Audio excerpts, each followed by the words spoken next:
Good evening, everybody. Looks like we have all 7 members present. It is 5:46 and we are recording. We have Medford School Committee meeting January 11th, 2021, organizational meeting at 5:45 p.m., regular meeting at 6 p.m. by Zoom.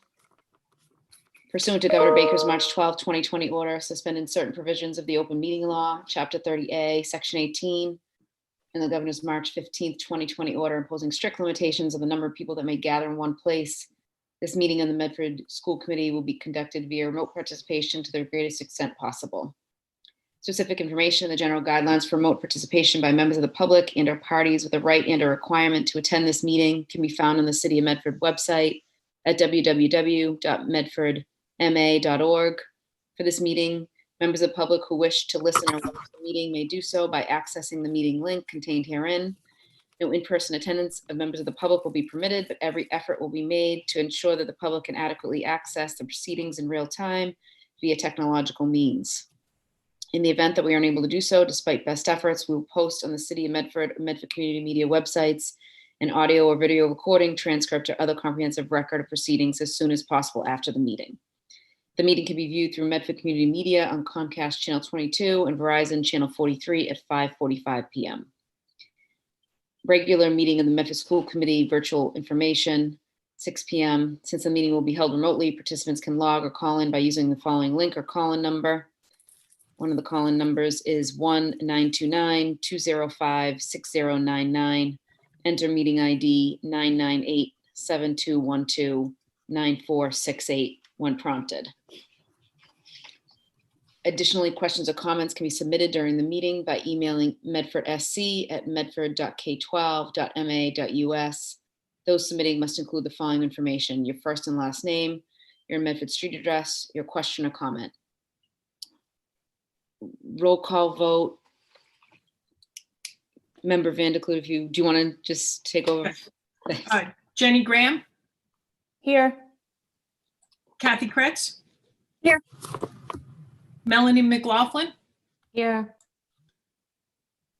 Mia Mastone.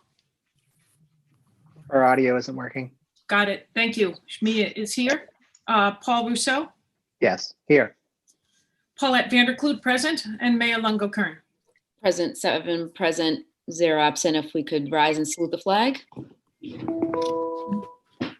I pledge allegiance to the flag of the United States of America and to the republic which stands one nation under God, indivisible, with liberty and justice for all.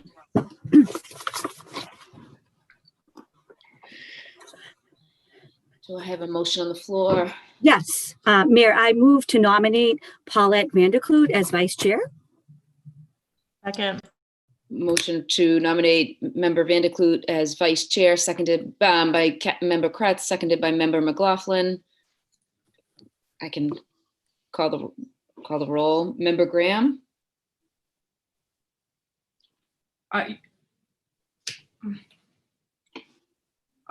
Mayor.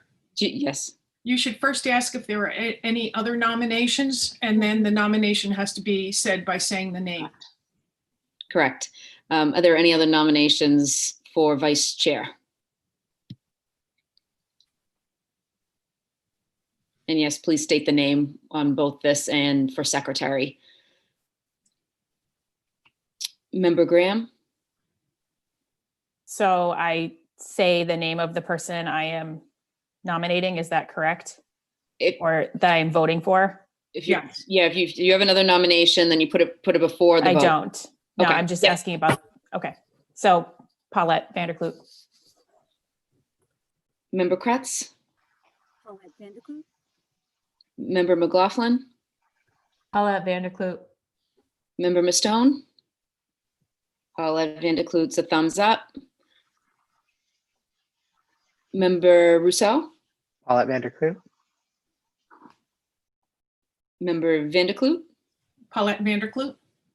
And myself, Member Paulette Vanderklut. 7 in favor of Member Vanderklut being our 2021 vice chair. Congratulations. Thank you very much. I did speak to Member Rousseau earlier today, and we agreed that if any letters come in today, since I wasn't familiar yet with the process, that he would read them today. Great, And I'll thank you. just take over in the future. And you'll be the secretary one more night? No, I'm kidding. I'm kidding. Is there a nomination for secretary of the Medford School Committee for 2021? I nominate Melanie McLaughlin. Second, Member McLaughlin is nominated by Member Vanderklut, seconded by Member Kratz. Are there any other nominations? Hearing and seeing none. I will call the roll. Turn that off now. Member Graham, Member McLaughlin, Member Kratz, I just closed it for you. Member No. McLaughlin? Shut out everything. Member McLaughlin, Yes. Member McLaughlin. Member Ms. Stone. Member McLaughlin. Mia, that's the best audio you've had so far. Oh, thank you. I'm using Tegan's laptop. The kids have better stuff than us. Member Rousseau Member McLaughlin. and Member Vanderklut. Member McLaughlin. And I'd also like to put my vote to Member McLaughlin. So we have Member McLaughlin, 7 in the affirmative, 0 in the negative. Member McLaughlin will be the 2021 School Committee Secretary. Congratulations.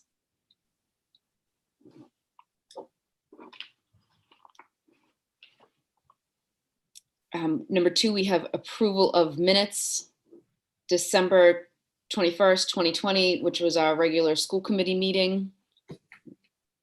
Motion to approve? Motion to approve by Member Rousseau, seconded Second. by Member Vanderklut. Roll call. Member Melanie, McLaughlin, do you want want me to do it? Okay, sure. Member Graham, yes. Member Kretz, Yes.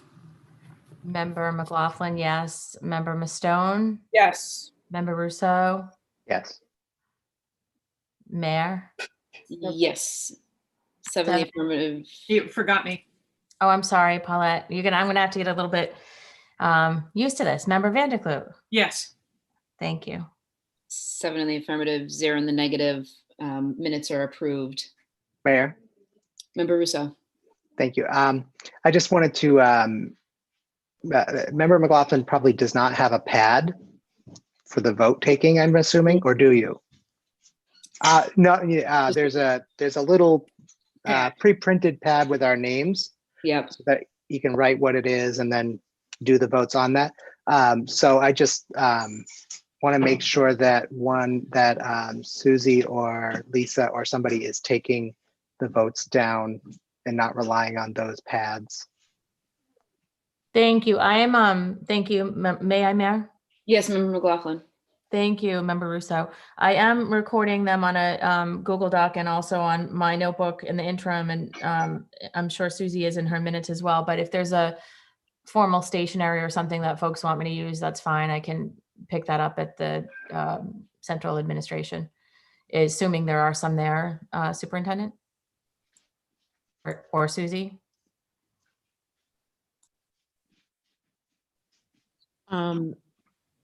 We'll definitely get the stationery to you, but for the purposes of today, we'll have between Susie and Lisa, we'll have, backup in terms of recording that information. Thank you. And then may I just ask, or I can ask offline, how the forms are submitted, but I'll ask that later. Thank you. Number 3, approval of bills, transfer of funds, and approval of payrolls. Motion to approve? Motion to approve by Member Kratz, seconded by Member Vanderklut. Roll call. Member Graham, Yes. Member Kretz, Yes. Member McLaughlin, yes. Member Mastone, Yes. Member Rousseau, Yes. Member Vanderklut, Yes. Mayor Longo-Kern. Yes, 7 in the affirmative, 0 in the negative. Approval of bills and transfer of funds have been, approval of payrolls has been approved. Number 4, report of secretary. Not sure we have it today. I just wanted to, I was in signing the bills last Wednesday. Finally, a lot of bills came through for food service, which I had been sort of on the lookout for, so I was glad to see them. Everything else seemed to be in order. I want to thank all of the secretaries, particularly Gina Citrano, who sort of helps organize the bills for me, but everybody who is involved in the process of getting the bills together and making sure that we are in order and our bills are being paid as they should be appropriately. There's a lot of paperwork involved, and I just am very appreciative. Thank you. Member McLaughlin? Yeah, I just also wanted to add, thank you to Member Rousseau for his service as vice chair in the past session, and to Member Vanderkloot and her service as secretary in the past session, because there is extra work involved, and just wanted to say we appreciate that. Thank you. Thank you. We have number 5, report of committees. 6, I don't know if we don't have any reports on the committee. Up next is community participation.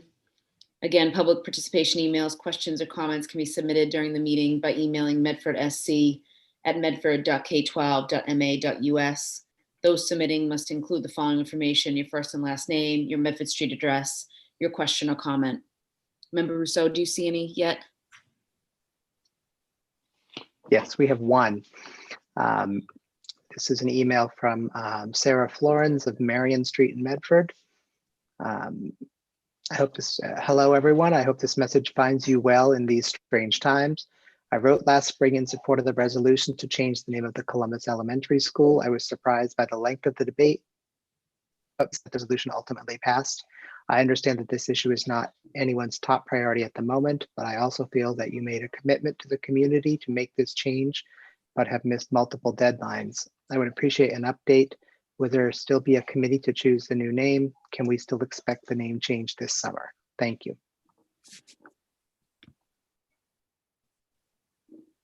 I make a motion to add this item to the next agenda, since it's not on this agenda for discussion. So to the January 26th agenda, so that we can discuss and respond to the email. Absolutely. I plan on responding to. I can reply all. I didn't get to that today, but I will.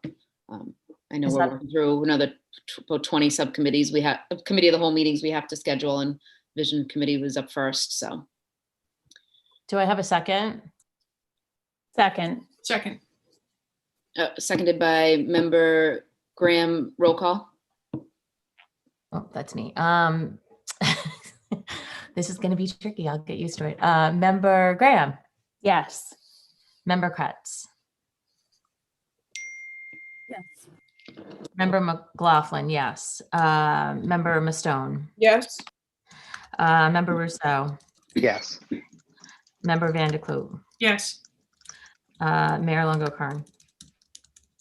Yes, 7 in the affirmative, 0 in the negative. Paper passes, so it'll be on the 126 agenda. Number 7, we have report of superintendent's updates and comments. Good evening, everyone. Happy New Year. It is my hope that 2021 will bring with it much happiness and good health for all in our Mustang family and the Medford community at large. However, the year didn't exactly begin as we had expected. It started promising with the arrival of the vaccine,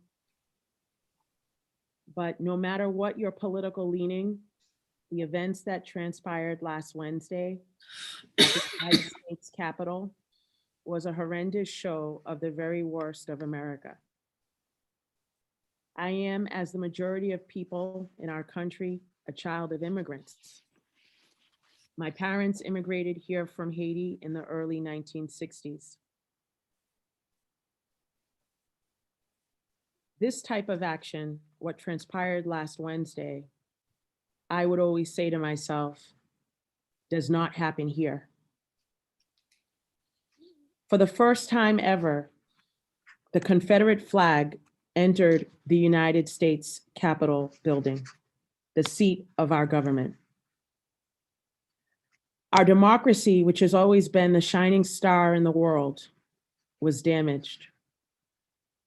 It was scary, unsettling, and it once again shed light on both the fragility of our democracy while also bringing to the forefront the inequality in our country. As Vice President-elect Kamala Harris stated, it is just one example of blatant social inequity in the United States. Additionally, we have known for generations that much has to be done to create a more just, equitable, and unified society. The Medford Public Schools, we are committed to engaging in conversations that will promote understanding across lines of division. We will support our students and teach them to be leaders against hate while working aggressively to address racist beliefs, practices, and systems. Next week would have been the 92nd birthday of Dr. King. January 15th is his official birthday, and we're celebrating it on the 18th. Dr. King said, "We must learn to live together as brothers or perish together as fools." I believe that it is imperative during this time of heightened stress and anxiety that we provide the structure and support that our children require right here. Unfortunately, as all of us know, we are facing a surge with the COVID-19 cases, even here in Medford. We're aware that there's an uptick, and we are working diligently to prepare for the safe return of hybrid staff and students when they come back to our buildings on Thursday, January 14th. We are continuing with all of our safety protocols to allow for this to happen. To that end, I again encourage all hybrid students to come to their schools for testing prior to their return to in-person learning. I've stated in many updates and commercials and in the communications that have gone out, if you have not completed a consent form, please do so. You can email it, you can drop it off at the school. Testing is going to take place tomorrow from 1 to 5 p.m. That's for all staff and students in cohorts A and C. And again on Friday from 1 to 5 p.m. We're going to test all students in cohort B. For our incoming freshmen, testing can be accessed through the West Courtyard entrance. For our freshmen, their first time coming to the Medford High School complex, there will be a freshman orientation this Wednesday, January 13th for 9th grade, and a detailed schedule was sent out to all students from Mr. Principal Paul DeLeva. And although the focus will be on cohort B and C students, we welcome cohorts A and D students to participate in the freshman orientation. Principal DeLeva and Principal Fallon will welcome all the students, discuss COVID safety protocols, student schedules, and conduct socially distanced tours throughout the building. On a different note, I want to remind our parents and guardians that students who qualify for free and reduced lunch under the National School Lunch Program, whether you are hybrid or fully remote, please know that the PEBT funds are available to you until the end of this school year. For those who might have questions about this assistance, please contact the Department of Transitional Assistance at 877-382-2363. That's 877-382-2363. Last week, on Thursday, Mayor Longo-Kern, Principal DeLeva, Dr. Riccadelli, and I had the pleasure of welcoming Mr. Adamo Castelnuovo, Director of the Consul General of Italy's Education Office, to the Medford High School. Mr. Castelnuovo presented the mayor with a check in the amount of $24,000 US. Euros, it was 29,477 euros. Last June, Dr. Riccadelli, who oversees the World Language Department, worked with lead teacher Vilma Bebo, who was fluent in Italian, to submit a grant application for direct funding from the Italian Ministry of Foreign Affairs connected to the Consulate General of Italy. Medford was selected to receive the highest funding amount of any school district in the entire country, based upon our strong support of our district-wide Italian language program. We are so appreciative and extend our sincere thanks to Federica Serini, the Consul General of Italy, Director Castelnuovo, and the Italian Ministry of Foreign Affairs for their generous support of Medford's language program. As Dr. Riccadelli reported to you at the last meeting, the funds will be used to defray the cost of the advanced placement Italian program at the high school level for school year 2020-2021. In addition, last month, Tufts University Office of Community Relations hosted a holiday charity raffle. Residents were asked via Facebook, the Tufts Facebook page, to nominate a nonprofit organization to win a $500 prize.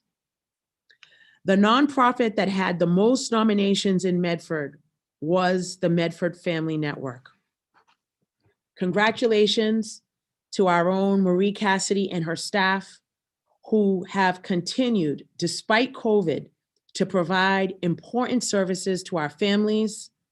And thank you to Tufts University for providing this wonderful donation to Medford Family Network. Thank you for all of you who voted for the network as well, Medford Family Network.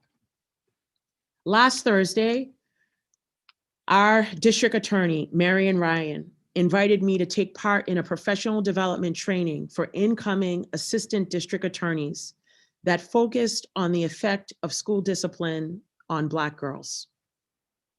Joining me on the panel was Melanie Rush from the Appleseed Center, who discussed the study they completed highlighting the disproportionate impact of school discipline on Black girls. Superintendent Christine Elau of the Cambridge Police Department, who discussed the importance of establishing connections between students and the police.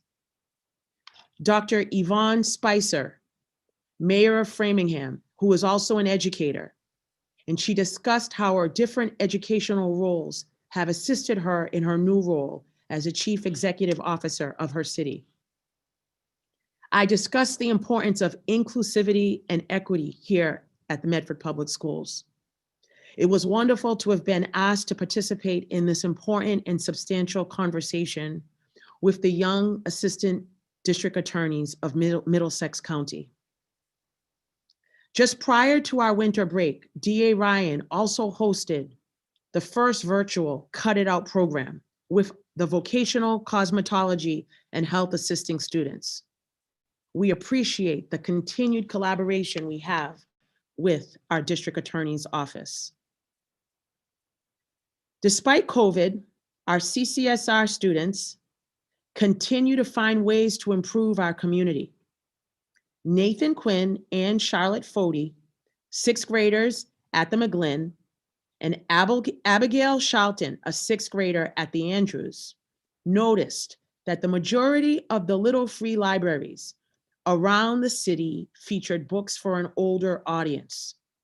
So they held a book drive for middle school age students, collecting a remarkable 249 books. They have distributed the books to the little free libraries around Medford and plan to continue to do so over the next months. Great job, Nathan, Charlotte, and Abigail. Thank you for your advocacy and your leadership and replenishing the book supplies in the little libraries to encourage reading during this COVID time. So congratulations to you and thank you so much. I would like to close my remarks this evening with a quote from President Abraham Lincoln. It's from his first inaugural address given back in 1861 and rings true, especially after last Wednesday's riots. We are not enemies, but friends. We must not be enemies. Though passion may have strained, it must not break our bonds of affection. Let us all please remember that. United we stand, divided we fall. Thank you. Thank you, Dr. Edward Vincent. Mayor? Member Russo. Oh, actually, I apologize. I'm too early for what I wanted to say. Number 2, we have a COVID-19 public health update and Medford Public School COVID-19 testing summary and update given by Nurse Supervisor Ms. Tony Ray and Medford Board of Health Director Ms. Marianne O'Connor, as well as Mr. David Murphy. This is Marianne. I think I'll let Tony go first on the school update, and then we'll go into the community update, if that's okay. Sounds great. Sounds great. Good evening, Mayor, Superintendent, and members of school committee and the community. I'm going to give a summation of the COVID activity in our schools between December 22nd and January 10th.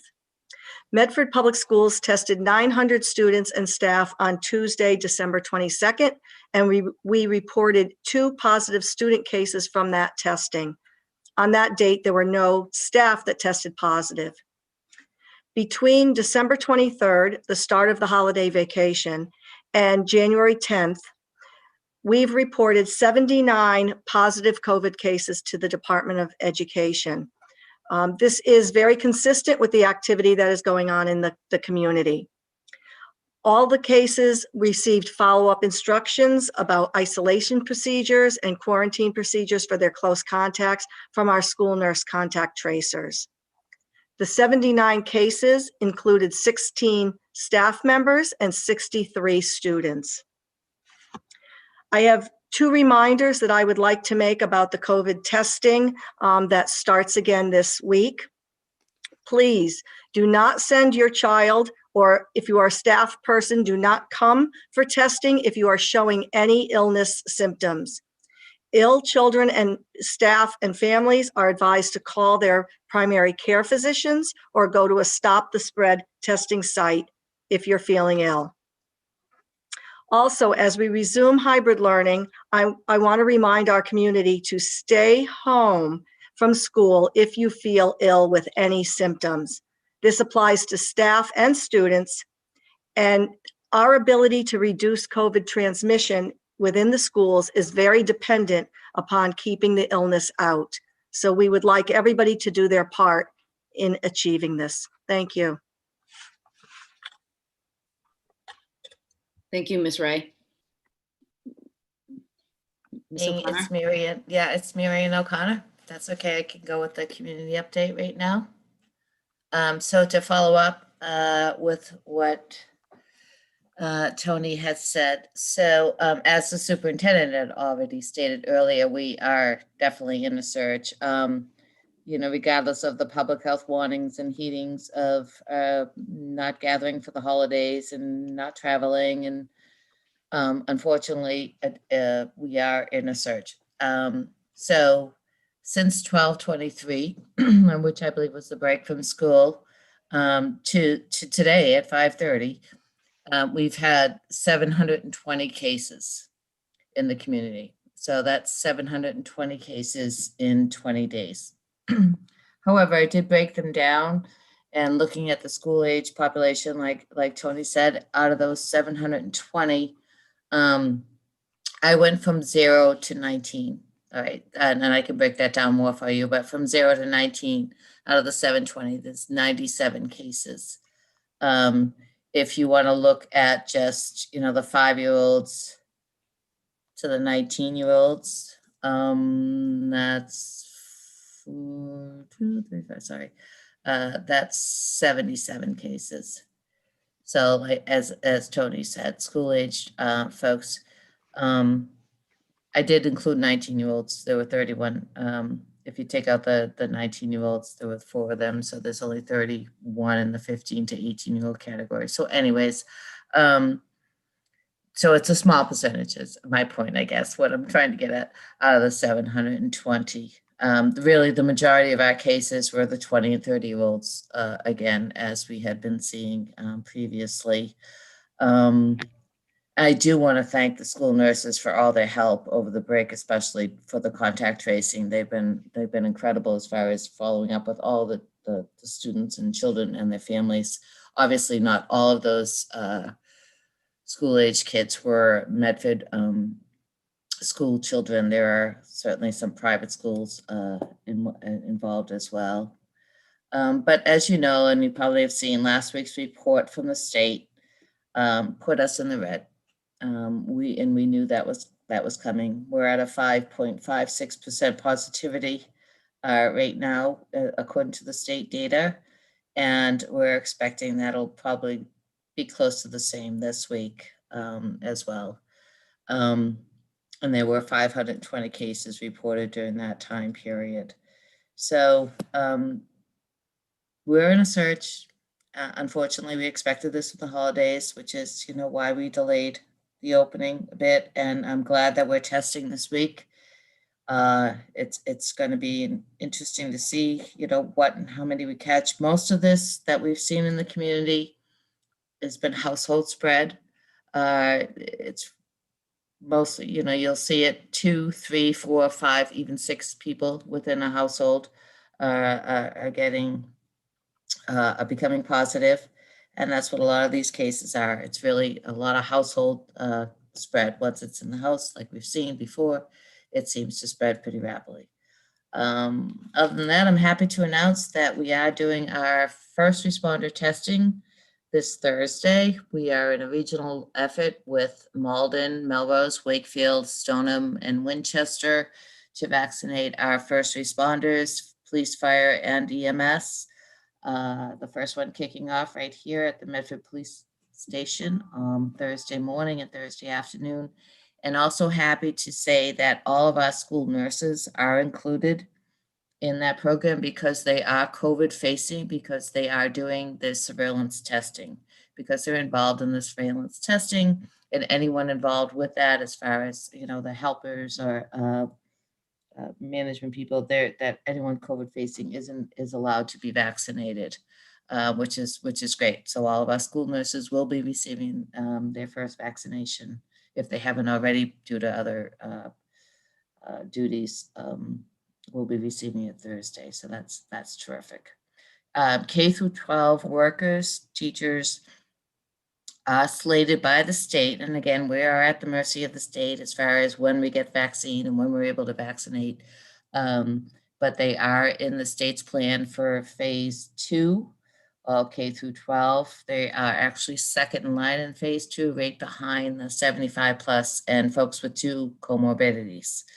So we will be working to get that done as well. And I'm sure I'll be working with Tony and the school nurses to accomplish that, much like we've done the testing. So more to come on that. As soon as we know, you'll know. But we are at the mercy of the state as far as information goes. And that's expected around early February. So again, so happy to take any questions, thoughts, concerns. Mayor, before we go to questions, could we just touch upon our testing program and how we're going to be rolling that out over the next couple of weeks? that'd be great if you could, yeah, give the dates, and in case any parents are watching, that'll be much appreciated. Thank you. Sure. So as the school committee knows, and I know many in the community are familiar, we have been running staff testing throughout the district since September on a weekly basis and began student testing in November. We've been working over the past couple of months with the Department of Education and other partners, including Tufts University, to talk through what we're doing in the Medford Public Schools. And we were recognized by Commissioner Riley last week as one of the districts that have been out front with regard to our testing. That is in large measure due to all of the work that Tony and Marianne have been reporting on to the committee over the past couple of weeks, and that their teams have been involved in throughout each school over the course of the past several months. And we will be speaking with other districts across the Commonwealth tomorrow in a webinar to talk a little bit about what our experiences have been with respect to testing and what we are anticipating with our continued testing over the next several weeks and several months. And as has been communicated several times, including in correspondence that went to all staff and all families today from Ms. Ray, we will do re-entry testing tomorrow from 1 p.m. till 5 p.m. at all schools, with the exception of the Curtis Tufts, but that school community has been given a specific communication and instructions as to how their staff and students can get their tests. But with that exception, all schools 1 p.m. till 5 p.m. For cohorts A, high need, most vulnerable students. Cohort C, students who typically attend in-person instruction on Thursdays and Fridays, and all Medford Public Schools staff, consistent with the testing that they have done, as I said, since September. Cohort B students will have the opportunity to receive their re-entry tests on Friday, January 15th from 1 p.m. till 5 p.m. That is again at all schools. And then we will continue with our regularly scheduled weekly testing on Tuesday, January 19th, following the holiday, and pick that up again going forward. As of right now, we anticipate the transition to pooled testing to happen on the week of January 26th. So we'll have 2 more weeks, including the reentry testing that takes place this week and our regular testing that takes place next week, our individualized testing, and then we'll switch to the pooled testing the week of January 26th. That's our plan as of right now. With respect to pool testing, and we'll be communicating a lot of that out to families and staff, there is very little difference, as we were discussing with our administrators today, at the initial point of collection with regard to individual testing and pool testing. The difference comes in what happens in the follow-up after that. When an individual in a pool tests positive, and what that means is, for anyone who hasn't followed this closely, and I can absolutely understand why you may not have, a pool testing means all of the swabs going into one vial. They are then tested together, and if there is positivity identified within that pool, the entire pool is contacted and given directions as to how to go about getting a follow-up test on the following day. And the protocols are for that pool to be quarantined up and until they receive their negative test, which again, there'll be a designated follow-up testing location. We call it the reflex testing, that will take place on Wednesdays and Saturdays following our Tuesdays and Fridays. That's why we established Tuesdays and Fridays as our testing days, because we have a remote day on Wednesday and obviously the weekend on Saturday to give people that window of time to get their follow-up tests. There are some specifics from an operational perspective that we still need to work out with regard to the location of the designated testing spot for the reflex testing and exactly how that's going to play out. And those are conversations that we're going to continue to have over the coming days. But for community members, there are no implications for the next 2 weeks, because we're just going to continue doing the same testing program that we've done over the last several months. And when we iron out those final details as to where to send people when a pool tests positive, that's something that we'll be communicating out broadly. just in terms of final reminders, we still want to get to 100% with regard to consent forms. I think the superintendent, Tony, and I were pleased when we were on a conference call with a couple of other district representatives, districts that don't need to be named, and our consent form intake was at a higher percentage than some of the others on the call. But we're not at 100%, and we're hopeful that we'll be able to get there in the coming days. Great, thank you very much. Member Rousseau? Thank you. I have a couple of questions, and then there's also several emails, but I'll let those come after everybody else has spoken. I know that you're still working out the logistics around the reflex testing when somebody in a pool is positive. I'm just want to be, what I'm hearing that has been worked out is that we are depending on families on a Wednesday or over the weekend to go get their kid tested. And I don't, that it's concerning because some families may not do that or be able to do that. But my question is, let's say there are 10 people in the pool test, one of them is positive. Are we allowing those 10 people back before they have all? If one of those families does not go get a reflex test, are they allowed back in our building? So under the protocols, Mr. Rousseau, the answer would be no. That if they're part of a pool and have not yet shown a negative test as part of the reflex testing, the expectation is that they would not come back into the building. Now, while the protocol is to get tested the following day, most, although not all students, would not be due in for another 5 days. It's a little more challenging with staff, and obviously with the cohort A students, the expectation is they're back on Thursday. And I think it is absolutely one of the downsides of the pool testing. I think for the rationale to the pool testing for both the district and the state is sustainability, that it is dramatically different in terms of the financial resources. And one of the reasons we haven't finalized those details, and one of the reasons that we will in the near future need to make a strategic decision as to whether to participate in the program that DESE is constructing, is that we want it to be as easy as possible for our families to get the reflex testing. And so if the DESE program, and again, we've been advised on multiple occasions that the DESE program is still trying to work out some details, and that's why it's unclear whether we would essentially want to volunteer to participate or not. But what we'll be looking for to make that determination is whether it is operationally set up to be as less of a burden as possible for families for several reasons, but one of them is what you're identifying as a downside to pool testing. And just to interject, and I know I may be stating the obvious, this is Mary Ann.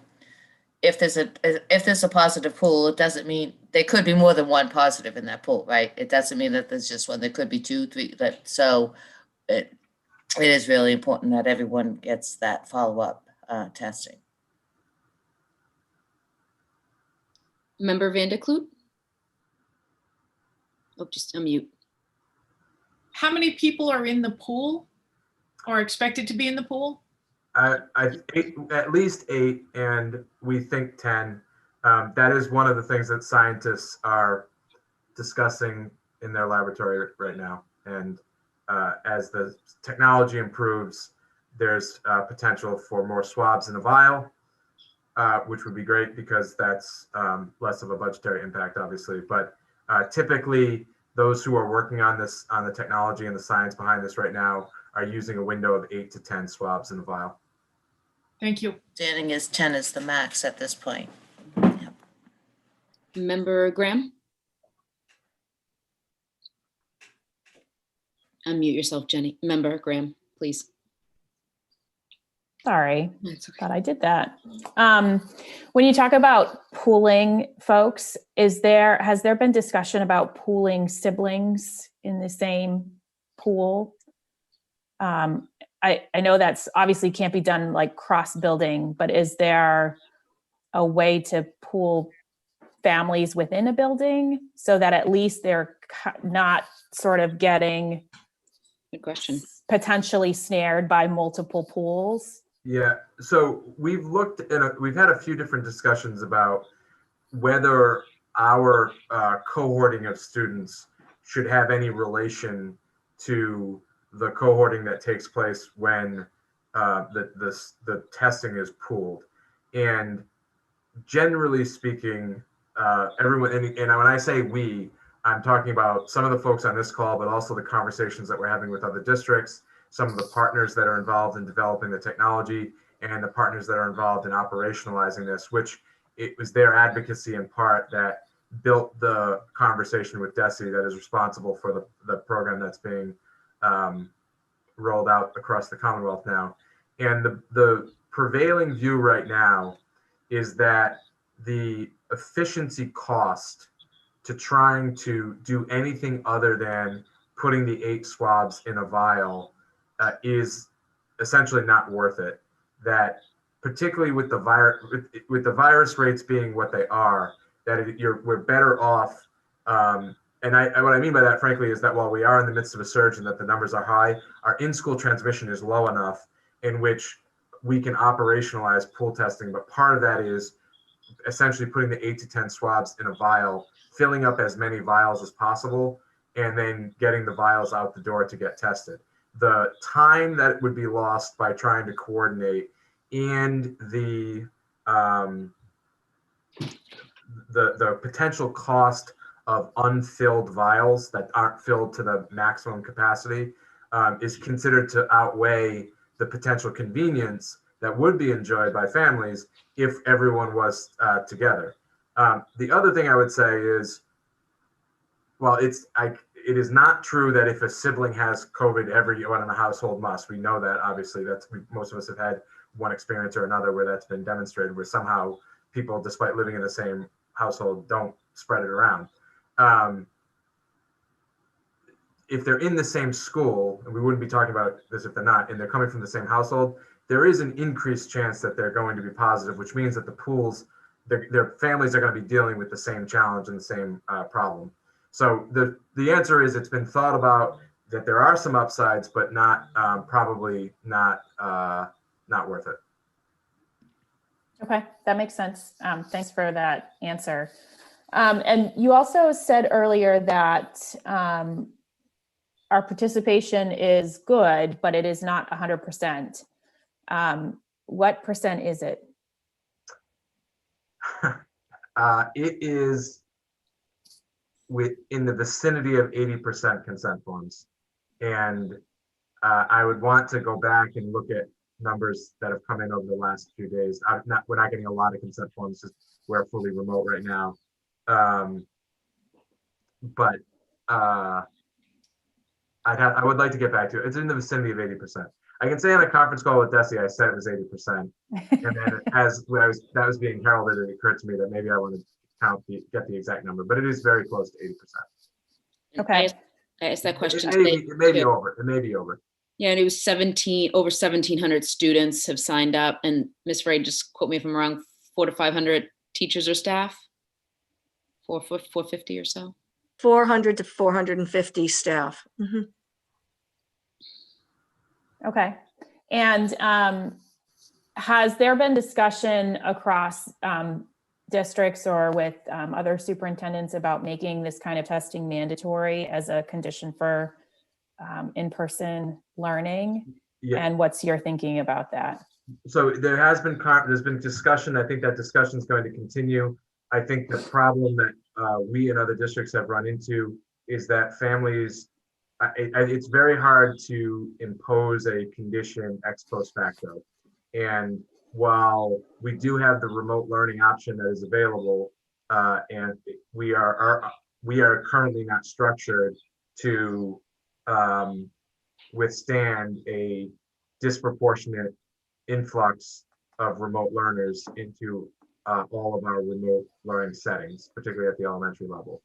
And so given that I think it would be really hard to halfway through a school year impose that type of, when we logistically can't necessarily offer an alternative option, and excluding students on this basis on such short notice, I think is definitely not viable. So I think that I do think that it is a conversation we will need to have this spring and over the summer, depending on where we are with the virus going into next school year, when all options are back on the table and families can make potential, we can first determine what decisions the district and the Commonwealth are going to provide to families, or what options rather, and then make sure that families have all the information available to them.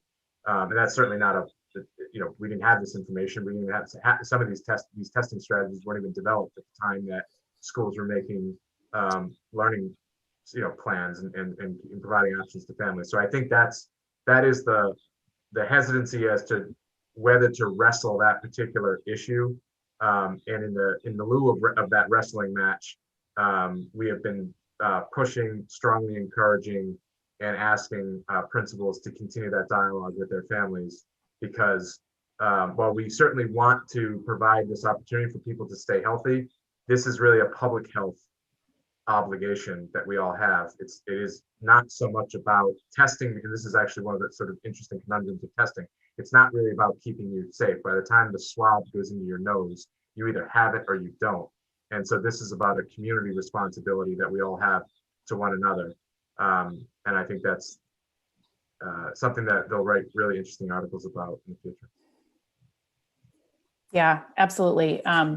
If for those who are listening, I can't request strongly enough that everyone participate in this program. Like, we are so lucky to have this program in Medford. I get emails every day from school committees across the state that they have to go full remote because they just can't figure out, they can't isolate how their case counts are happening, where it's happening in schools, and they just have no choice but to make these really broad brush decisions. And I think we've been really lucky here that we can make really targeted decisions about this. And if you haven't signed up for testing yet, please do it. It is life-saving. It may not save your life, but it may save somebody else's life. So please seriously consider that. And then the last question that I have. I just want to say thank you for echoing that, because the principals know this. We have, and teachers as well, been looking at every sort of communication avenue and sort of trying to identify who's the best messenger and how do we sort of really craft that message in a way where people can understand the importance of it. And I think we all greatly appreciate you, all members of the testing bandwagon. And then my last question about testing is whether cohort D families can test this week. And the answer to that is no. And that goes to the sort of public health that we were talking about. I think this district and the municipal government and all other community entities would love to provide this. But from a financial perspective, while I think our testing program has run well, and I think we've done a good job, we've also been patching it together. And one of the key variables that has changed, that is changing in this week and going forward, is a partnership that Ms. Ray cultivated with some higher ed institutions and a large influx of volunteer student nurses who are helping us to staff this and execute this, which we know other districts, even in response to DESE's rollout of this program, have been unable to do because they just don't have the personnel needs. We don't necessarily, up until this point, we haven't necessarily had the personnel either. We've just told a bunch of other people who typically do other stuff that they now work the testing registration desk. And I think it's been heartening to see the extent to which people have been willing to dive in and take this up as an unexpected responsibility that everyone in the organization has. And I think that without that partnership that Tony's developed, there would be real questions about the sustainability. Awesome, thank you. Dr. Edward Vincent? Yes, I just wanted to take this moment also to thank you, the school committee, for your support during this entire journey, because we were kind of one of the districts that was the first one out of the gate. So thanking you for your leadership with that.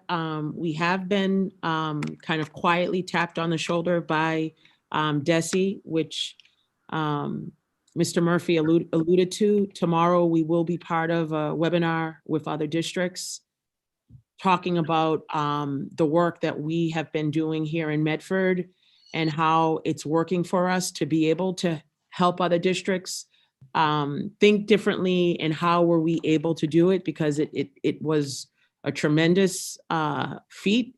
And so just in this moment, I want to thank our nursing supervisor, Tony Ray. It's 7 days a week. I get texts over the weekend. Marianne O'Connor texting me as well from the Board of Health on the city side.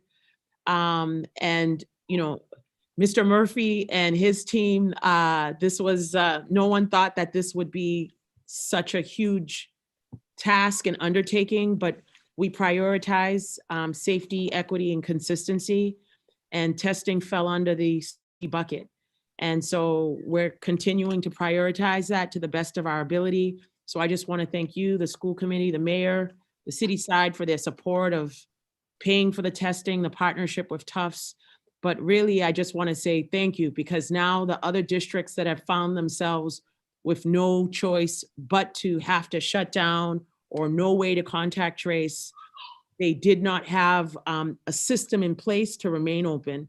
So I just wanted to let you know that we are doing what very, very few districts have been able to do. And they're now asking us to share what we've learned, our best practices, to help other districts strategize and be able to come up with something for their respective communities.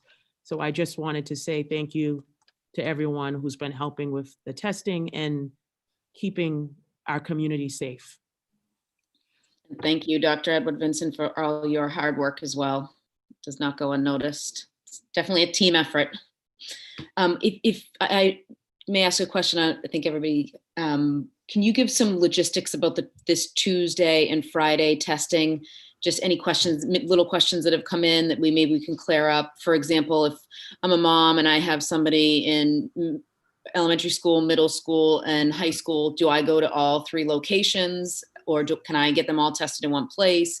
What are we looking at for where, are we ready for having lines to have people waiting, and are we going to wait outside, kids on the playgrounds? Like, if we could just kind of talk through anything that you're hearing and maybe answer those 2 questions, that will be helpful for all those who are listening and getting ready to pack their kids in the car or walk to get their kids tested. And when they do, they can go to one location. The siblings have been specifically identified. So you can, if you have children in multiple schools, you can choose the one that's most convenient, and they should be able to get tested in whatever school you go to. If there are other specific exceptions to that, I would just ask that you email your school nurse or principal. They'll pass those on to us. So generally speaking, we want people to go to their home schools that they attend. That's for crowd control purposes, occupancy, keeping the lines are set up and the signage is out to make sure that we don't have any overcrowding. If I would suspect that, and in history is sort of borne out over this testing program, that people participating in COVID testing like to get there early. And so it's probably more likely that there'll be lines in the earlier part of the 1 to 5 p.m. window than at the later part. So if that's a concern, I would encourage you to go between 3 p.m. and 5 p.m. And then you can let me know if I was wrong about that. But that's been the case every week pretty much since September. Again, if you have children in multiple schools, you can choose one and go there. Some of the testing stations have been moved from their normal locations to be closer to exits and entrances, so you can come and go more easily. It is possible, as I said, that the line might extend outdoors in some for purposes of maintaining the 6 feet of distance. But I think that should be probably only at the beginning and not too common. So Thank you. Mm-hmm. Thank you, Ms. Ray. Yes, I just also wanted to remind parents that students who are in middle school and high school have been self-swabbing during their testing, and they should be able to enter the buildings by themselves so that we don't have an over occupancy between students and their parents. These students are used to doing that. They know the routine, and they should move through the process pretty quickly. And if I could just add really quickly to that, because this is the part of what we're going to talk about with the rest of the state tomorrow. Of all the things that the district has done well in this, and I think Tony spoke to the numbers and the level of participation, which is really good in and of itself, but the efficiency with which each school community have organized themselves, and then with Tony's staff and their own have executed this, I think is in some ways one of the more pleasant surprises. Not that we didn't expect people would be able to be efficient, or obviously they would be trying, but we're moving students, large cohorts of students, in and out of the testing station in a matter of just a few minutes, which both ensures, I think in some respects, better participation, but importantly, it prevents the school day from becoming all about the COVID test. And that was one of the concerns that some of us had going in, that most of these students are only in 2 days a week to begin with. And we didn't want to reduce the instructional day to just time spent in line waiting to get your COVID test. Because I mean, the point of the COVID test is to stay in school. And then if you don't even get to class, then what was the point of coming to school to begin with? And we've done a really, really good job at that. And so to the principals and the nurses who have made that possible, I think we owe them a big debt of gratitude.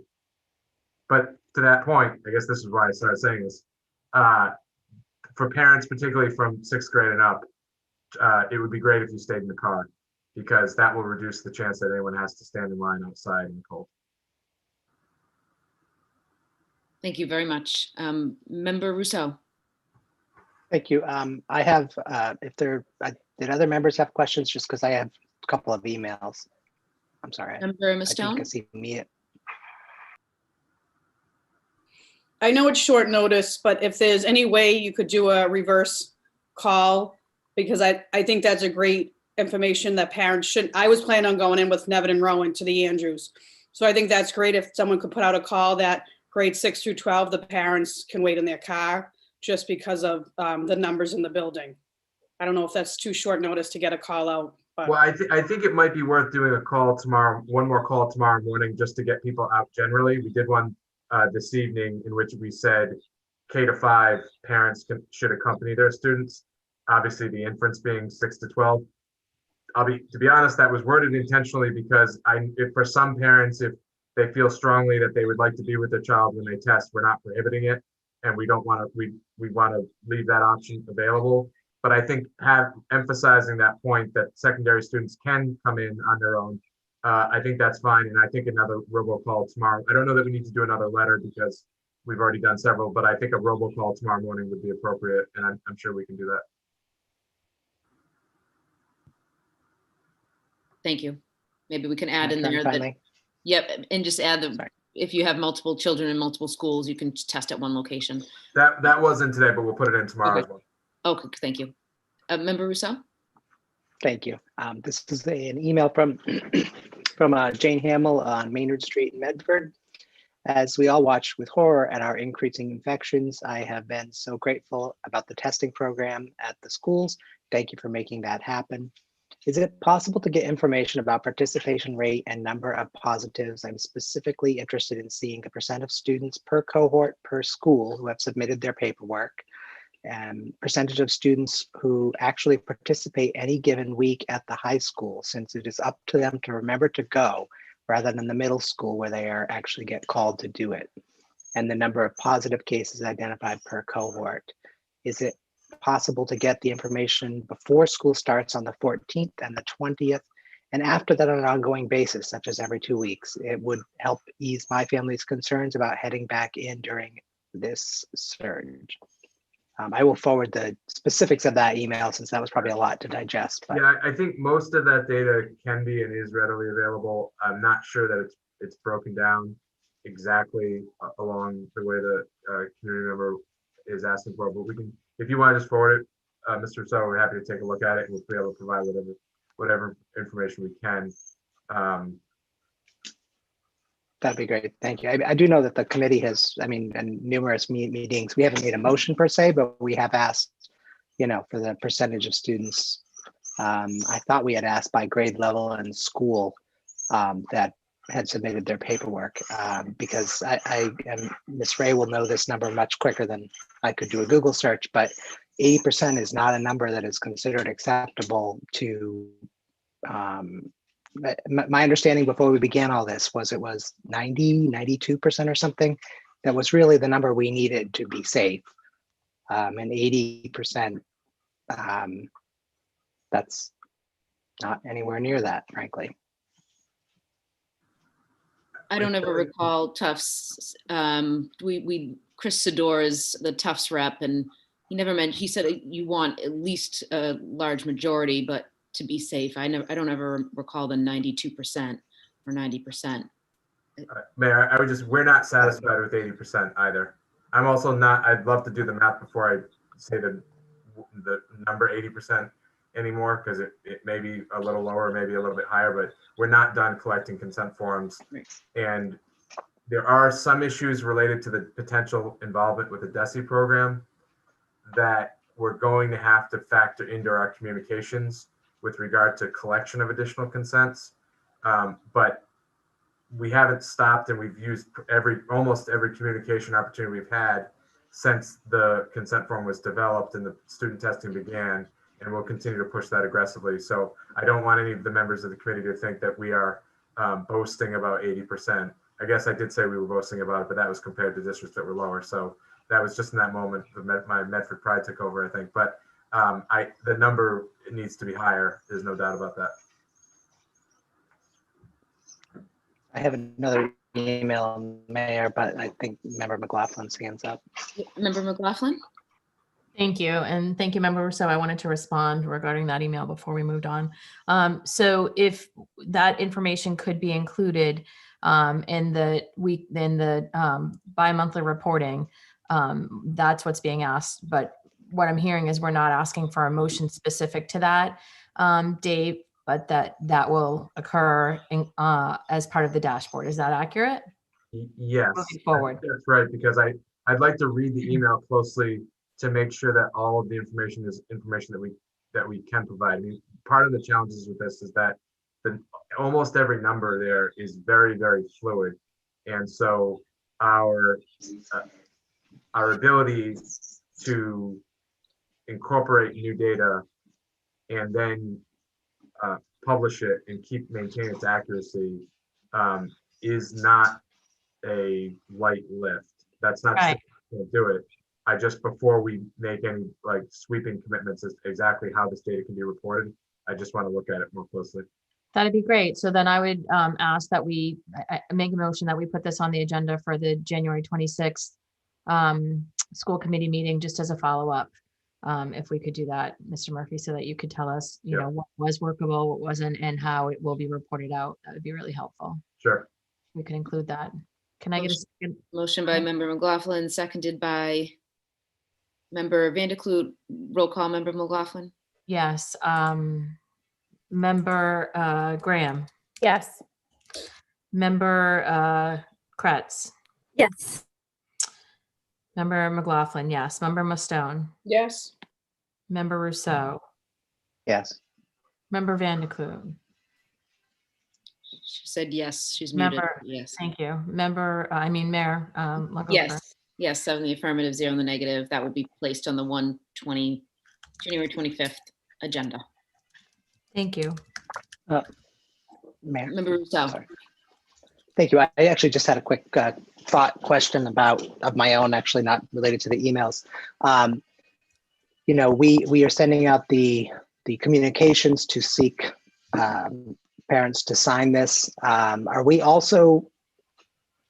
receiving affirmations that we will not be getting tested? Are we getting a positive declines, and are we collecting those?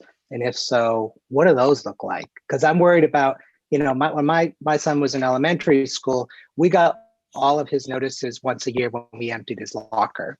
Um, and, I just worry that, do we have families who are still completely oblivious because we just are communicating with them in a way?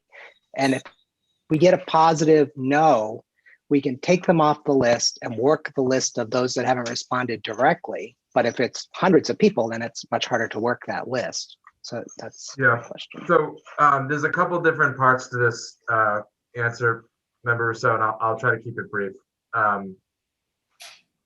The system works based on positive consent forms. So in the actual data system that essentially produces the vial that your test goes into, if a student who has either we got a note from mom and dad saying, nope, do not test my kid, or we just didn't get anything, the system just won't produce a vial to test, and therefore the student couldn't be tested. We do have a record from all school communities in which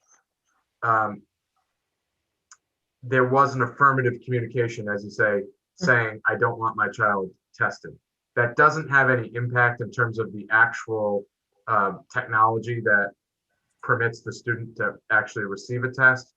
There have also been very, very few people who have volunteered that they don't want their child being tested.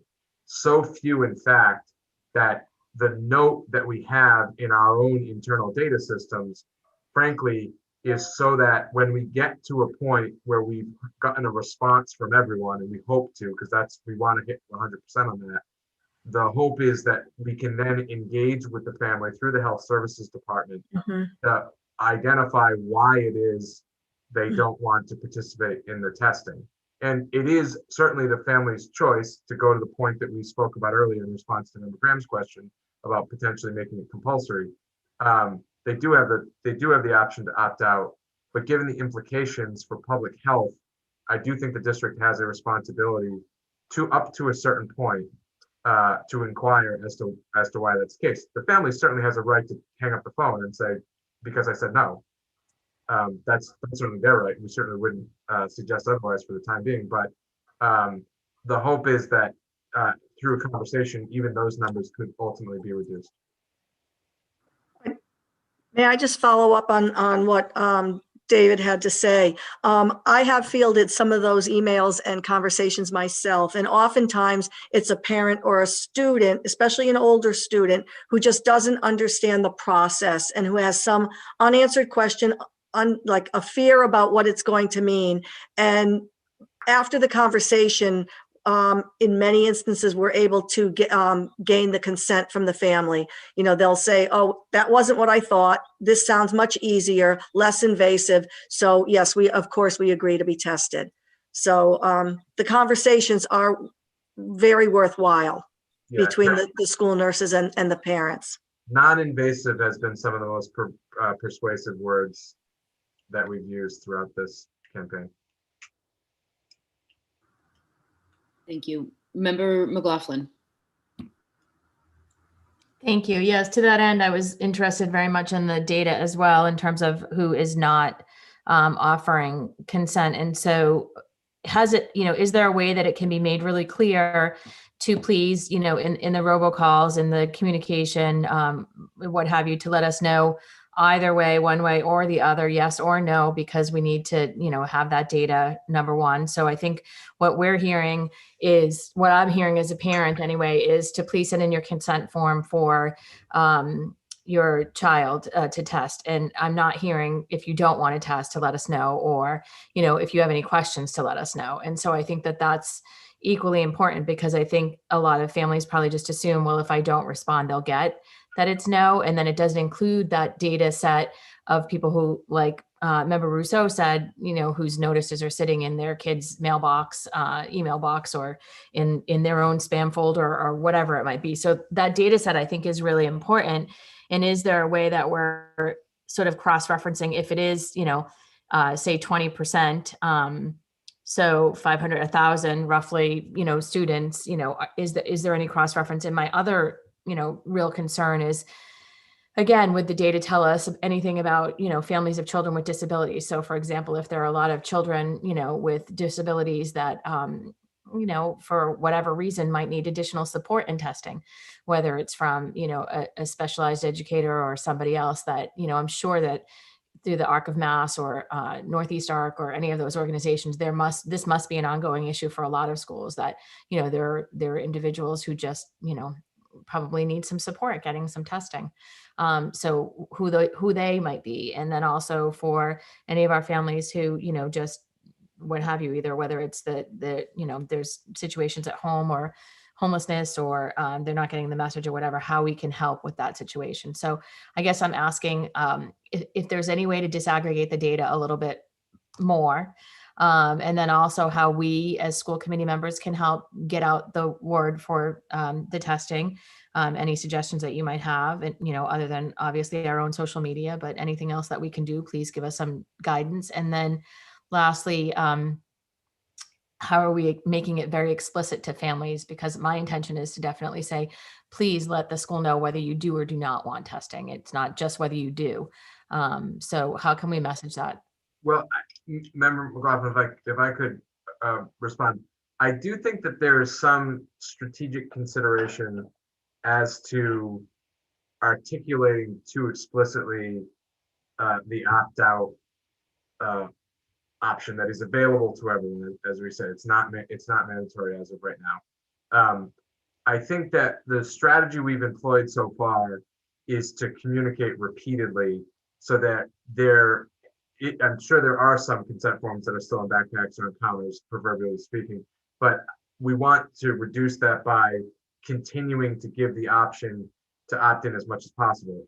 To be just really, really candid, part of the reason we only talk about opting in is because in the absence of making it mandatory, our hope is that, well, the point about if you have any questions, we certainly say that as well, and we need to continue saying that because we want to answer every question possible, but we don't really want to plant the seeds of what might be a good idea, why it might be a good idea to opt out, because our position as an organization is that there really isn't a good reason to opt out.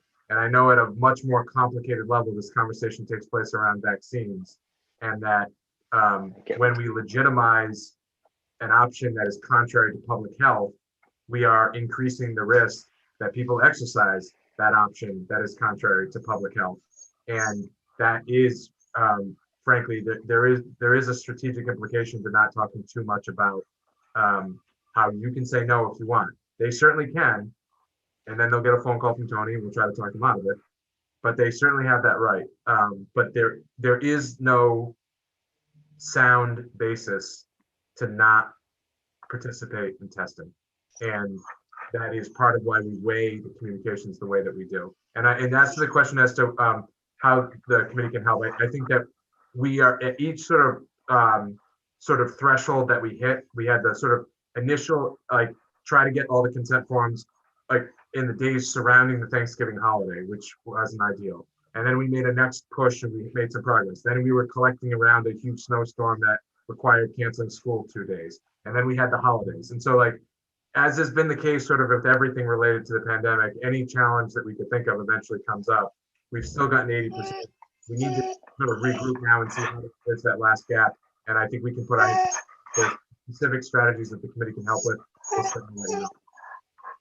Thank you. And so is there a way, I appreciate that. And just as a follow-up, is there a way to disaggregate that data? So Yes. I would agree with you wholeheartedly, Mr. Murphy. I don't think that in the interest of public health, there's, good reason to opt out at all. I just want to make sure that, families are being communicated with and that they understand. And I really appreciate Tony and her team following up to, assuage people's concerns for people who do have concerns, because I think they're legitimate. We know that there are children with anxiety and what have you. And again, the non-invasive piece is a big piece. We've had, both the invasive and non-invasive tests, and it makes a big difference. Some families are willing to wait even longer in line for the non-invasive. I'm certainly in that category. So I understand that, but I guess also is the question is there a way to disaggregate that data so that we can make sure that there aren't any patterns, anything that we need to make sure that we're having additional support for? Absolutely. We can incorporate that into the data we share at the next meeting in terms of what the percentages are within each cohort and by schools. And while again, we are very grateful to all the work that's happened at the school level to get the consent forms in, I will just use this as an opportunity to remind all principals who may be on the call that we will be disaggregating that data at the next school committee meeting. And so if there's other efforts that we can lean into to get those consent forms up, I think that would be great. And we want to continue to do that. And So- I just might add, sorry, and I just might add, if there are patterns with, students with disabilities or students that are English learners or, other sort of specific patterns, there are certainly, at least in the special education community team meetings where, this can be part of the team discussion and, the coordinators can be ensuring that. So I think that there's a process that, there could be there again, if there's data that suggests there needs to be. So thank you. I think the answer is that we can definitely show that data. And certainly early on, there was a correlation. I think that gap has narrowed, but I think we can share it and we can put a spotlight on it next meeting. Thank you both. Member Rousseau? I have just one more email. I'll get that done. Hello, my name is Letitia Rocha, Mystic Valley Parkway. I have the following questions regarding the public health updates provided. How often will students and staff have access to testing? Medford is at the high risk level with 394 cases in just 1 week. School transmission occurred with Brooks teachers. I am aware that there are multiple measures being looked at, but what are the levels of these metrics that would trigger remote only learning within a school district or just within a school or district wide? And how many weeks do we need to be in the red before action is taken by administrators? Regards, Letitia. So as the community member said, we did have a situation in which the school was moved into fully remote just prior to the holiday recess. And as was communicated at the time, that was attributable, one, to a variety of conditions that we had not seen in any other schools at that time, specifically the rate of infection and the evidence of suspected in-school transmission. And also, frankly, the personnel implications of the number of quarantining that needed to occur. So it was really those three variables that came together to require the Brooks School to go into remote. We've been, I think, pretty clear for some time now that there are essentially three buckets of data that are looked at to make those types of determinations, and none of them are dispositive in and of themselves, meaning there is no one variable that if it were to change based on the number of weeks or the color code or the exact rate of transmission, that it's always looking at all of the circumstances, all of the variables, and when the conditions are such that it is not safe to be in school, then those actions are taken as they were at the Brooks. And safe doesn't just mean potential virus transmission; it also means inability to function. Which, specifically, if you have a total number of people that are in quarantine, that becomes a necessity. But the three buckets are the readiness, which again would include personnel and infrastructure, the community rates and where we are with regard to the transmission rates, as Marianne spoke to earlier, and then what's happening in the school itself, which is really the one that, in the case of the Brooks, really put us over the line where it was necessary to move that school into full remote. So there isn't one single variable, and that's because all of this information is, again, it is so fluid, and all of those circumstances have to be taken into account with safety, consistency, and equity at the center of each of the each equation that has to be looked at.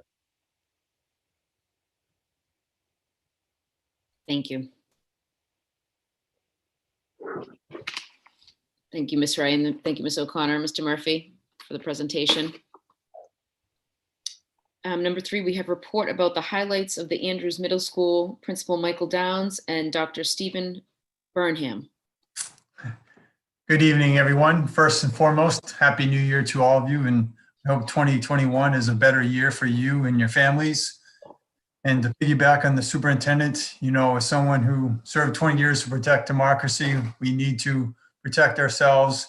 And the message from the Andrews this whole year has been one of kindness. And now is the time more than ever to be kind to one another and to understand one another. And we'll continue that at the Andrews for this year as well. So again, Happy New Year to all of you. It's fitting that Madeline Duggar Andrews is the first school this year. And Dr. Burnham, I am very happy to be here, and he's on the call if he wants to introduce himself quickly. Nice to meet you, everybody. I'm Dr. Burnham. Nice to have you. Thank you. He took quickly to heart on that one. So, you know, as we start 2021, which is, I like to take a minute to look back on this year as it has started. And, you know, during the pandemic, you have to really look at what's gone on that is positive. And luckily for me, there's been a lot of positive things at the Andrews. The first thing I'd like to do is I really want to thank quite a few groups of people. The first is the custodians. I can't tell you how many times I had to rearrange desk in every classroom and the cafeteria and move this and move that and hang signs and little feet everywhere. And I really want to thank the custodians first and foremost, because without them, you know, there's no way we could open up schools as well as we did. I also really want to thank our nursing staff. You know, since we've been back in school, my nurse in particular, Nurse Hines, and those who have helped her have really helped keep our protocols at the forefront, whether it be social distancing, washing our hands, and of course, all the contact tracing and everything else. So I really want to thank those two first groups. And then our first true success this year, I would say, is our cohort A students. From the beginning of the year and from the beginning of when we were going to open up schools, the superintendent and central office have made it very clear that our cohort A students need to be in school. And because of the teachers, Ms. Sullivan and Mr. Viscus and their paraprofessionals, our cohort A students have come to school on a daily basis and have really been reintegrated back into school after so many months of being away. And again, I really want to thank that group of teachers, and I'm very happy for that group of students who were able to start right away or as soon as we could. So that is our first true highlight when it comes to teaching and learning. And some other things that we've done at the end of this year that I think are very important when it comes to being part of our community. In November, we held a food drive to support local food pantries and the families of the Andrews. And this pandemic has not, you know, been away from us. This has affected some of our families. We had families that donated winter coats, clothing, and gift cards. Our own member, Mastone, did a little drive in her neighborhood with her clan, and they showed up with lots of food and lots of clothing items from their neighborhood. Due to the tremendous generosity of the Andrews community, we were able to support several of our own families for the holiday season and give them hundreds of dollars in gift cards, provide winter coats for the caring closets in the district, and in particular at the high school, at the Medford Family Network, and thousands of food items to our local pantries. Additionally, there were several parents who stepped up to provide complete Thanksgiving meals to several of our families. And they wish to remain anonymous, but if they're on this or they're listening or they watch it later, from the bottom of my heart, I can't thank them enough for providing those meals for those families during that time. And then as the winter holiday season approached, the Andrews staff, as they usually do, really steps up. And we have a secret snowflake program. And this year they donated thousands of dollars in gifts and gift cards to our families of the Andrews that were in need. The Rotary Club provided us hundreds of dollars in Wegmans gift cards as well. And I could not be more grateful to not only my staff, but the community for helping us help others. Again, it just shows you what a great city Medford is, because people come together as Mustang Nation when other people really need it. I really want to commend my clinical team. You know, the pandemic has really shown that with a lot of our remote students, and even with hybrid, our students are in need. And my clinical team, you know, Elizabeth Tampton, Elizabeth Cooper, Tom Lynch, and Yvonne Santos have really done a great job in reaching out to families who are needing support during this time, and especially our students who are fully remote. Before I go on, I would like Dr. Burnham to, if he could, to speak a little bit about another initiative that we are starting this year at the Andrews. Thank you, Mr. Downs. I promised it, just like my introduction, this will be very brief. I know that it's easy for us to stop and say, maybe it's not the best time to introduce something new to Medford Public Schools. But as we're looking at restorative practices, I think this is the perfect time to start to introduce them to Medford Public Schools. During the course of my doctoral research, I investigated numerous predictors of student success. And by far, the number one predictor was how strongly a student rated their connection level to school. In other words, the stronger a student said their connection to school was, the more likely they are to be successful, both in and out of school. Now, here we are in a moment of hybrid and remote learning, which severely impacts our ability to keep kids connected. The good thing about restorative practices is that it's all about student connections. So I am very excited to be exploring how we might be able to bring some of this to the Andrews Middle School and to Medford Public Schools. We've begun talking about maybe trying to create a pilot program which could unite the 3 secondary schools around some common restorative practices. And I look forward to investigating that and reporting more back out to you as we go along. Thank you, Mr. Downs. Thank you, Dr. Burnham. All right, and I have 2 more things, if I may. One is that at the Andrews, we are going to have our book club starting very soon. Our book that we are starting to focus on is by Dr. Rick Wormelli, and the book is called Fair Isn't Always Equal. And through this book club, several staff members of the Andrews will be exploring different ways to look at assessments and at grading. And we find between that and restorative justice, it's a good start to the new year for us at the Andrews. And but definitely not least, I have to thank my staff. The Andrews teachers this year, we hit the ground running from day one. They do their very best each and every day to make hybrid work. We know we've had some staffing issues and some challenges like every school, but this year I have to say, they've really stepped up and they truly have tried to make this the best year possible for all of our students. And I just can't thank them enough for everything they do every day to try to make hybrid work as best as possible for all of our students. In your packet, you do have some quotes from some of our families that did the survey. There's quite a few in there, obviously, and I can't thank the parents enough for providing us feedback. You can't improve if you don't receive feedback, and you really can't improve if you get the feedback but don't act on it. And some of the suggestions and comments not only validate what we do at the Andrews, but also give us some pause for thought of ways that we can do things better. Again, I want to thank you for your time again, and I appreciate it. Thank you, Mr. Downs. You're welcome. Member Van de Kloot? Yes, thank you, Mr. Downs and Dr. Burnham. I'm very interested in hearing about the restorative justice piece that you mentioned.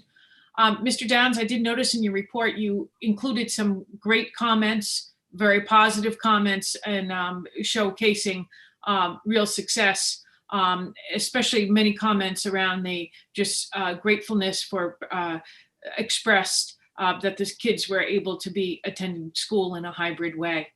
However, I did notice that you didn't necessarily tell us what the negative comments were. So if I were to just ask you about what 1 or 2 of the most insightful comments on how you could improve, what areas were most suggested? So you're assuming there were negative comments? I am. And I'm assuming that because you said, here are the positive comments. Well, I honestly, most of them were very positive. If there were a negative one, it would, I wouldn't even call it negative because kids are so happy to be back at school. One of the repeating themes was that they wish their kids could come to school more days. That's really, that's something that, you can really take, is that, we all can't wait for that day to happen. All of us, right? I mean, school committee, teachers, parents, we're really looking forward to that day. And if there was anything, it would be about, again, communicating more and more often. I think we as a district, especially from the central down, we do a great job of communicating with our families. But again, communication, especially when it comes to grades. And that's why grading is going to be a little bit of a focus with this book club. We could always do better with communicating performance out. And it does speak sometimes to some of our parents who aren't as tech savvy. They don't always know how to use Google Classroom, or even today, some parents have a hard time understanding what Zoom really is. So that we can always find ways to get to all the parents as best as we can. So, there is no negative comments, but there are definitely some that we can definitely look forward to having more students in more days a week, and definitely always improve on communication. And I really do applaud the book club. I think it's great when you've got your staff coming together to discuss, some new ideas and really reflect on thinking. So I think that's terrific. I just want to also ask you, though, is there any, I was just been kind of curious. We haven't heard much about transportation issues this year, and I've been wondering how the transportation in the bus, whether many students are using it, what you're seeing, and if you could just address that. We haven't had a lot of issues regarding the buses. I know we changed the stops, and we've only had a few inquiries regarding bus stops. I think overall it's gone very smoothly, considering we did change them this year. From what I can tell in the morning, there's still quite a few kids that, to safe distance, of course, but there are kids that are using the buses both in the afternoon and in the morning. So, I'm glad we were able to keep that service for a majority of our students. And like I said, I haven't really got a lot of emails or phone calls regarding the new bus stop. So I think that's a positive for us, or for you and the school committee. So thank you very much. You're welcome. Member McLaughlin. Thank you. Hello, Mr. Downs. Hi, Dr. Hi, Burnham. Nice to see you. Thank you for the report. I wanted to also say thank you for being so inclusive with the Special Ed Parent Advisory Council over the years and hosting the meetings there. And we miss seeing you all. We miss seeing the janitorial staff and everybody that helps us all the time. And we're looking forward to getting back into the building in terms of parents, speaking for myself as a parent of the Special Ed Parent Advisory Council. But I know if from Tanya and Alex, the co-chairs, they would want to say thank you as well. And also for folks maybe who are watching who don't know, Dr. Burnham is the new vice principal who had transferred over from the high school to the Andrews. And we knew Dr. Burnham at the high school, and we also miss you very much over there, Dr. Burnham. So looking forward to seeing you in the building when the time comes, and couldn't agree more about the mental health capacity about people wanting to get back into our schools. Just had the opportunity to make a lunch for one of my students to go to school. And I never thought I would enjoy making a lunch for my students so much, but I did. I was really like, this is so great. And who would have thought, right? Those little things that we don't realize that we even miss, that we're able to get to do again. I'd like to ask what sort of communication and inter-school collaboration, if you will, do you have with the McGlynn Middle School, right next door to you? So that's always been something that I've been interested in. We're right next door to each other, and how you guys interacting and working together. So we talk almost every day. For instance, we are going to be starting up our clubs and activities fairly soon. And, we've been in touch with that because, as you may or may not know, we share clubs and activities, and though they're going to be virtual, it's very important for the two of us to offer the same opportunities for both of our student populations. So, I don't want to speak for Nick, but I would say that we communicate almost daily, whether it be about the clubs and activities, or even the handbook. We've had some talk about that. Along with Paul Teixeira, who is on this as well. So I would say, although we are two schools, we very much are Team Medford. One other thing, we are going to do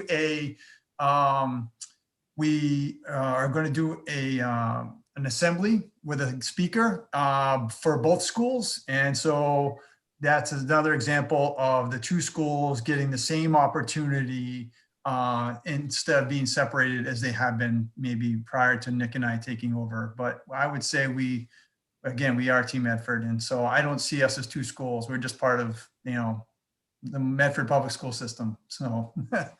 That's great. Thank you. And just in response to the clubs as well, and the combination of the clubs, I know that you're also committed to inclusion and including all students. So I really appreciate reaching out to the EL and to the Director of Pupil Services and making sure that, you know, the clubs are inclusive across both schools. But I know that you guys do that already. So I just wanted to put that out there so that the community knows that they're available to all students, of course. Thank you. Absolutely. Yes, yeah, absolutely.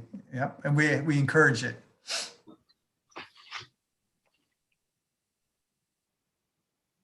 Thank you both. Number 4, we have report on All right, thank English, you. English learners EL programming, Mr. Paul Texera. Hi, good evening, everyone. Happy New Year. In my report, I started with the access testing, which is typically done this month in January and through the first week of February, but the state did push that out to May 20th for us. So we've decided to start the testing in April because we won't get the test results any sooner if we start testing the students sooner. So we're looking to kind of recapture some of the lost time last year with the building closures in March. And we'll work around the MCAS schedules as those come out in the individual buildings. There is no option for a remote access test. It has to be done in person. So even our remote students, we can make accommodations for them to come into the building to take the testing if they choose to. The state is aware that we do have remote students. So I'm not sure how they're going to calculate the participation rate this year. I think they'll be a little bit forgiving due to the circumstances, but we'll obviously encourage people to come in and test. And that's the other advantage of waiting until April, because if people have been vaccinated and with the testing we have going on, I think we have a better chance of getting more students in if we wait until April to administer the tests. I think, can I share my screen, Dr. Cushing? Yep. So we have, all right. So this is the EL data dashboard that came out this year. This is what's in your report. We did take access in 2020 because it was done in January before the buildings closed, but the Department of Ed hasn't put the data up yet. So most recent data I have for access testing is, 2019. I just wanted to show you, let me see if I can actually show you the actual website. It's a neat tool because they're adding MCAS data. You can compare yourself to a variety of different districts. For the purpose of this, I gave you Malden and Somerville, and that's mostly because those are the communities that we share students with. Students who are enrolling into Medford, transferring from other school districts, are coming from either Malden or Somerville, are the two biggest. And so if you look here, this was, I know it's kind of small. This is 2017. This was the 16-17 school year. The state took a dip. Every community took a dip because they changed the test from Access to Access 2.0, and they changed the cut scores. And so this line here is the Medford line, because I realize you probably have a black and white copy and can't differentiate the lines. So although Malden has decreased, Somerville has decreased, state has decreased, Medford has been going up for our test scores. And again, I don't have the 2020 data yet to see where we fall on that and to compare us with some other districts. But we do get individual score reports on students, so we know which students didn't make progress on access for 2020, and we have systems in place in all of the buildings where the teachers create an individualized learning plan for students who aren't making progress. We look at the area, because if you recall, the access test is actually 4 different tests, and it's listening, reading, writing, and speaking assessments. And so we look at what area the student needs support in, and they put together a building-based team to give that student supports across all classes, not just in the EL classroom. And so hopefully we will, see an improvement the following year. And then again, with the advantage of getting the test delayed, we can kind of recapture some of that time that we lost last year. I also wanted to give you an elementary newcomer program update, because last year we debated and discussed about moving the newcomer program from the Brooks for grades 1 and 2 and the Roberts grades 3 through 5. We put grades 1 through 4 at the Columbus and grade 5 at the McGlynn, because that's where the majority of our students live. And I know we debated with all of the changes happening this year, but I have to say that I think it was the right decision to do it this year, because bringing cohort A in first gave us the opportunity to kind of get used to the school, get the systems and structures in place before the rest of the students came in. So it did actually work out really well. And I'm happy to report that, at the Columbus and the McGlynn, the newcomer classrooms are, in, and they were kind of the leaders of the school when the other cohorts came in.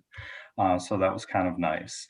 Additionally, we haven't had to utilize vans for transportation. We've been able to accommodate all of the students' transportation needs with the standard yellow buses. So the 2 vans that we're spending about $45,000 on last year, we haven't had to use this year. I gave you a report a couple of months ago about a Saturday program. We got a grant to do a Saturday learning program. And so that's going to begin on January 30th.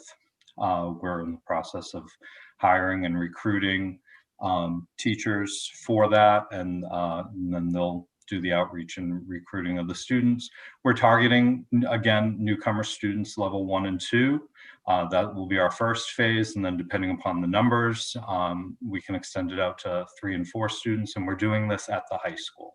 We're targeting high school for this intervention because high school students have a finite period of time to develop their English language development to a point where they can pass MCAS and meet their graduation requirements. So we want to give them as much support as we possibly can. We'll break it down into English language development, fundamental math skills, algebra 1, and some social emotional learning in there as well. In addition to that, we've come up with some field trips that we can use Title III money for our English learners, and this is available at the elementary school. The New England Aquarium is offering some virtual field trips. I met with the teachers today who will be facilitating this and coordinating this with the students, and they're going to do the Great Sea Turtle Rescue and Meeting the Penguins, I think is the other one that was chosen. So that will be happening the first week in February. And then we have professional development happening at the McGlynn Middle School. We're in year 3 of the co-teaching model. We obviously had to make a change this year in terms of what that co-teaching looked like. It was an additional challenge for the content and the EL teachers because we really have 3 EL programs in that building. We have our 4-day-a-week cohort A, we have our typical hybrid students, and then we have our remote students. So they're juggling a lot where the EL students are concerned. And I have to say the content teachers and the EL teachers, I have to give them a big shout out because they've continued with this. They see the value in this inclusion model, even though it looks very different from what we did when we were in person.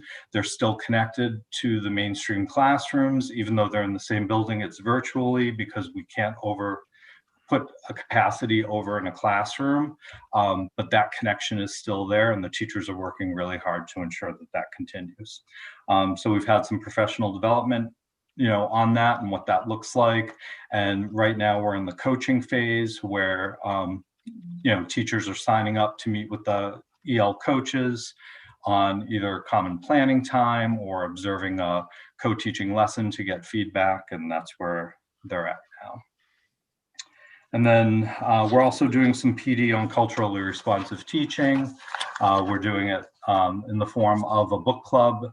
Again, this is a Title III sponsored event where Title III purchased the books for the teachers who sign up. It will be a 3-month PD. We'll read a memoir about a student's or a family's process of immigrating here to the United States and the challenges that they faced with that whole process and the impact it will have on students in their classrooms. And then we have the Massachusetts Vision for Blueprint and English Learner Success. I mentioned this at a previous meeting as well. I'm on the advisory committee for this. It's going to be piloted in 3 districts this year, but we're developing self-assessment tools that districts can use to evaluate their own English learner education programs, curriculum. I like this program because it is based on 4 different areas at the classroom level, the school level, the district level, and the state level. And I included an attachment, it's I think 9 pages, that goes into much more detail about what the program is. When we restructured the McGlynn Middle School, I was on the initial advisory committee for this, and they called it out as possibly being a model that fits their blueprint. And so I'm continuing with the work with them because ideally, this is something that will benefit the district and the EL and mainstream students in the district K through 12, not just at the middle school level. And then I gave you updates on our enrollment numbers. Our EL numbers are down. We do have, as of Friday, when I put this together, we had 415 students, represents 10.3% of our total student population. Interestingly, the number of EL students who have come in this year have been 114. And I think I told you, it's like always, it's trying to hit a moving target. We have a very fluid population. So I always look at that one moment in time to get my numbers. And so the numbers that you're looking at here for 2021 were as of that date. The numbers for all the previous years was how we ended the school year. But that doesn't mean we only had 454 EL students in the district, because we have students move in and move out, upwards of 30 to 40 students a year. So with that said, I don't know where our numbers will end for this school year, but we're currently at 415. With new students coming in, we have 114 students compared to 193 students at this time last year. I can't tell you how many students have come in. In the past, I've given you the number of students who have come in that we've tested, and some of them haven't qualified. I'm only giving you the number of students who have qualified because the testing and how that was determined this year because of COVID changed. So I can only give you the actual EL student numbers. So even though we're down 80, almost 80 students for new students coming into the district, our overall EL numbers are only down by about 40 students. And our numbers at the high school continue to grow. We're at, I think, 116 students. That's where the bulk of our students are coming in. And like I said, they're transferring in from other districts, not necessarily from other countries. Thank you, Mr. Teixeira. Very thorough. Any questions? We appreciate it. I have a question. So, I hope nobody's recruiting you, because I will take action. You're not leaving us ever. Thank you so much. No, thank you. Member McLaughlin. Yeah, I'm really, thank you, Mr. Teixeira, for the report. Very thorough as always, appreciated. And I'm really interested in the learning more about the co-teaching model. And would love to sort of look at that, especially as you're talking about inclusion and what the inclusion rates are for that. I think that's a really important model and base. And so, that's something that I'm interested in exploring more, because it seems like it's been working and it's been a model from the department level as well. Is that accurate? Yes. It's, I mean, the advantage to this model is that it's a shared responsibility. And that's what we're seeing from the EL side as well as the content side. And we are lucky in Medford that we have a newcomer program. We don't necessarily have to have it to the level that we do, but it's just about how we're using our resources. And I think we're using our resources much more wisely. That allows us to have that newcomer program to provide support to the students, but also to the content teachers, because it's challenging for a content teacher to have a non-English speaker in their classroom when they're responsible for getting through heavy duty content. And so this co-teaching kind of helps balance that out. Exactly. And thank you. And the similarities between that and students with disabilities are not lost on me, in terms of the inclusion aspect as well, because of the difficulty just in language and universal design for learning, and being able to differentiate instruction across the board makes better teachers and access to all the students for the children as well, so that we're all having exposure to each other. So I love that you have this model, and I'm clearly interested in hearing more about it. So thank you. And thank you to the teachers who are working hard, because I know that's sort of an extra level, an extra layer of work to be able to do that collaborative piece. But it's such an important way to hone their own skills. So thank you.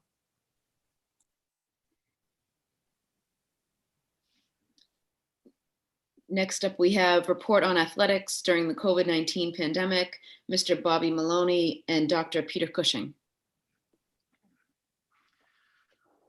Thank you very much. I want to take a moment before I hand it over to Mr. Maloney to really thank him and all the members of the GBL athletic departments for their tireless work to try to make sure that we can actually have athletic seasons, despite some of our member communities being pretty heavily in the red.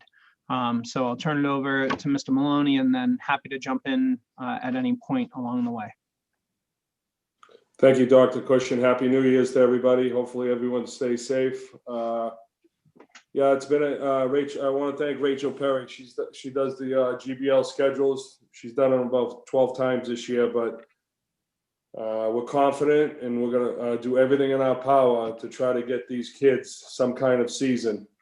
Currently, the winter season's pushed back to March 1st. We currently have girls gymnastics and girls hockey going, because it's the only time of the season they can participate in. We're going to try to get 3 seasons in the next 18 weeks. Winter will go March 1st to April 10th. Fall will go April 12th to May 15th. And spring will go May 7th to July 3rd.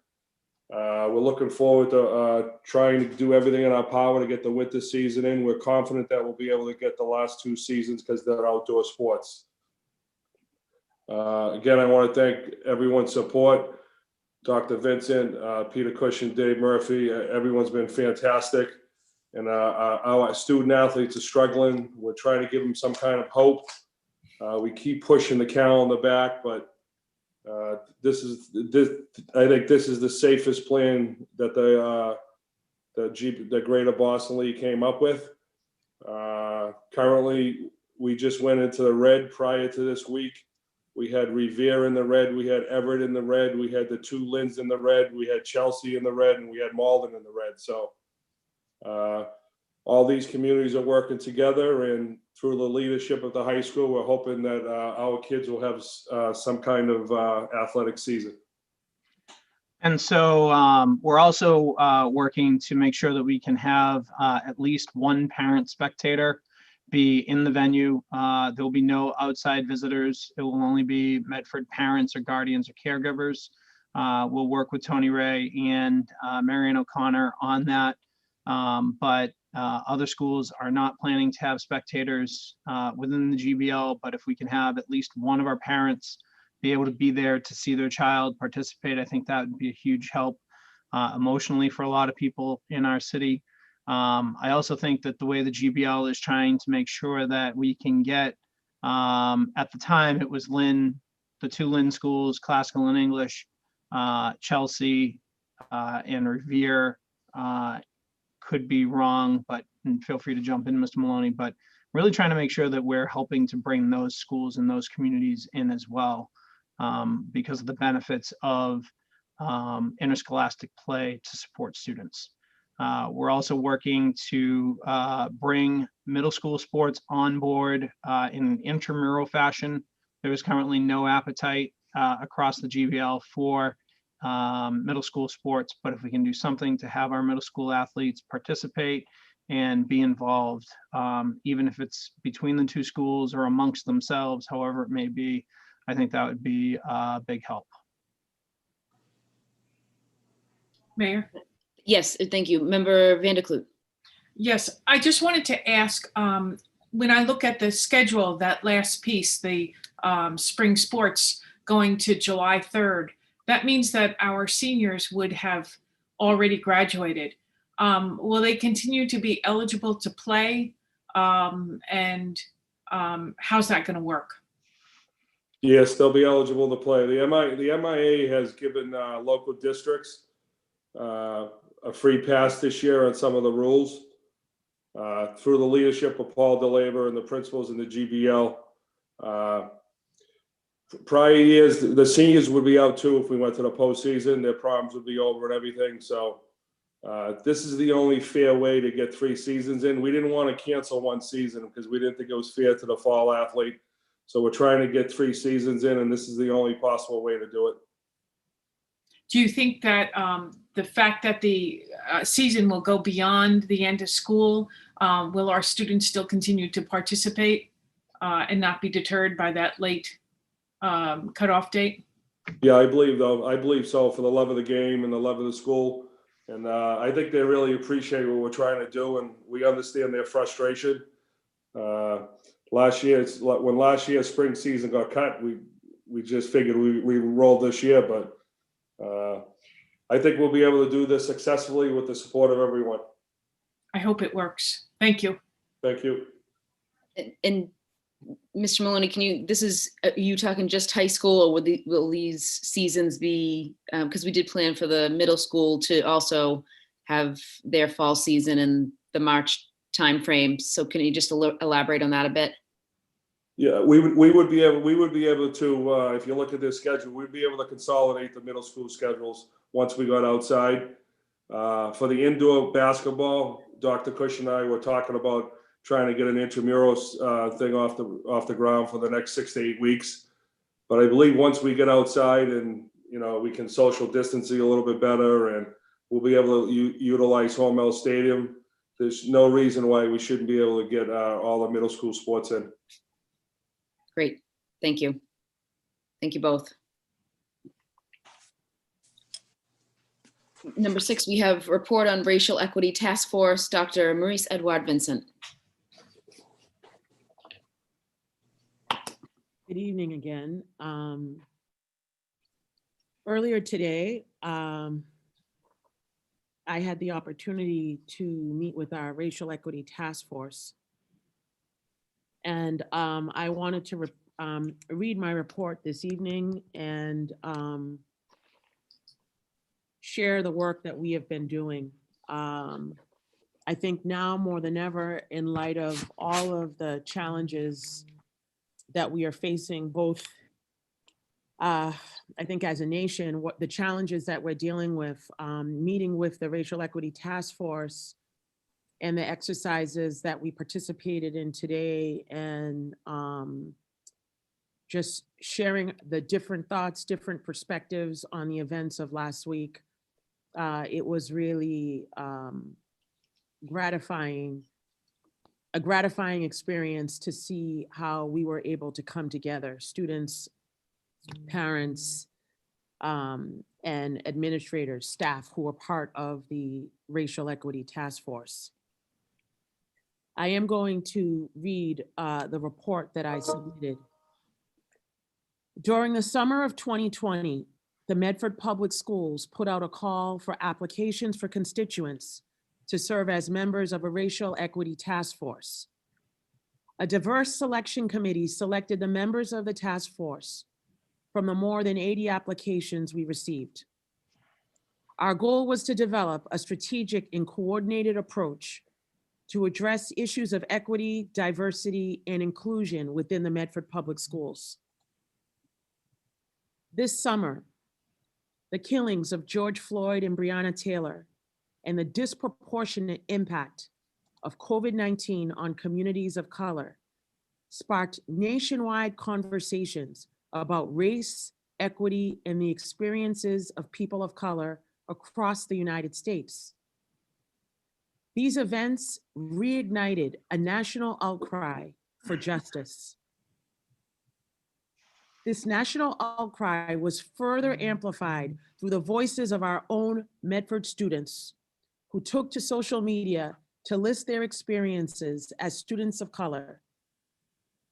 As we expressed throughout the summer, the Medford Public Schools is committed to creating and sustaining an anti-racist district community and ensuring an equitable, excellent education for all of our students. This Racial Equity Task Force has been tasked to explore all available resources and options to improve the culture and climate for all of our students and school community.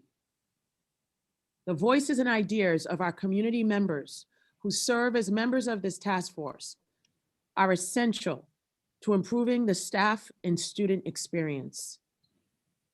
The Medford Public Schools Racial Equity Task Force has been empowered to research, examine, and make recommendations to create an anti-racist, equitable, and socially just school district for our students. The Racial Equity Task Force is currently meeting every 2 weeks with a current time expectation of 3 hours a month. We are presently exploring a district-wide equity audit. The Racial Equity Task Force has met with a consultant who provided insight into conducting an audit in pieces so it was manageable to digest and understand the information. Beyond an equity audit, the task force will be examining the following topics: staff recruitment, hiring and retention, curriculum revisions, professional development, and student disciplinary practices. The task force members are a collaborative of students, faculty, parents, administrators, and city staff who serve as volunteers to assist our efforts. I am on the task force. Sophia Jean, Dr. Bernadette Riccadelli, Ms. Jody Liu, Ms. Sharose Walker, Dr. Nicole Chiesa, Ms. Stacy Schulman, Dr. Peter Cushing, Ms. Susanna Campbell, Letitia Rocha, Sophia Hernandez, Noah Brew, Sidonie Pierce, Paulette Doyley, Karen Chen, Beth Myers, Michelle Godfrey, Elizabeth Baez, Kaya Dios Golden, Tope Fadaran, Christina Dios, William Barbarino, Liza Lopes, Alexandra Watkins, and Grace Caldera. Those are the people who are meeting with us twice a month, dedicating their time, giving their energy, writing the joint report, contributing to that, and continuing to help us as a district look at all of the things that I listed to improve and become a better Medford Public Schools. And so I wanted to formally just present that report to you and let you know that we will be working on a press release later in the week, but that the entire task force is committed and working very hard to improve our district. Thank you very much, Dr. Edward. Sounds like a great committee. Is that, how many members is that? Today we met with approximately 15. Let me look. We have no, it's just great attendance. Yes, the attendance, sometimes there are conflicts. So sometimes different members have stated that they can't make a particular meeting. But the people that we have listed were people who attended different meetings. So if they weren't at today's meeting today, I believe it was about approximately 15 people who participated in today's meeting. Member McLaughlin and Member Graham. Thank you. Thank you for this information, Superintendent. I wanted to ask if I understand you're doing a press release. It would be helpful to post this obviously on the district website as well, so folks know, who's on and if there are community members they want to talk to, if they want to put things forward. And also, can we in the published document for the anti-racism task force, can you also include what role that each of the individuals has? So for example, student, community member, staff member, what have you, so that we can see the breakdown and how that is applied. It would be really helpful for the community to be able to see that. And then you said the meetings take place twice a month. Are they on a consistent time, or if a school committee member wants to, observe or have a sit-in, should we just reach out to you or one of the anti-racism task force members? Yes, certainly. We meet on Mondays. So we met today. We'll be meeting again on the 25th of January. We normally meet at 2:45 p.m. so that the students, finish their classes and are able to jump on and join the call. And so we meet for about an hour to an hour and a half, consistently at 2:45. Thank you. And would it be okay to have that information for the information about the membership and the press release on the district site? Yes, I mean, we haven't written, we're going to take from the report to write that piece, but we wanted to at least, present to formally to the school committee, what has the task force been doing? What have we been, working on? And so we, what are the discussions that we've had, articles, pieces that they're reading, and everyone speaks, the students talk, the parents. It's not one-sided. Everyone has an opportunity to kind of weigh in and kind of share their thoughts and opinions. Thank you. Thank you. Member Graham?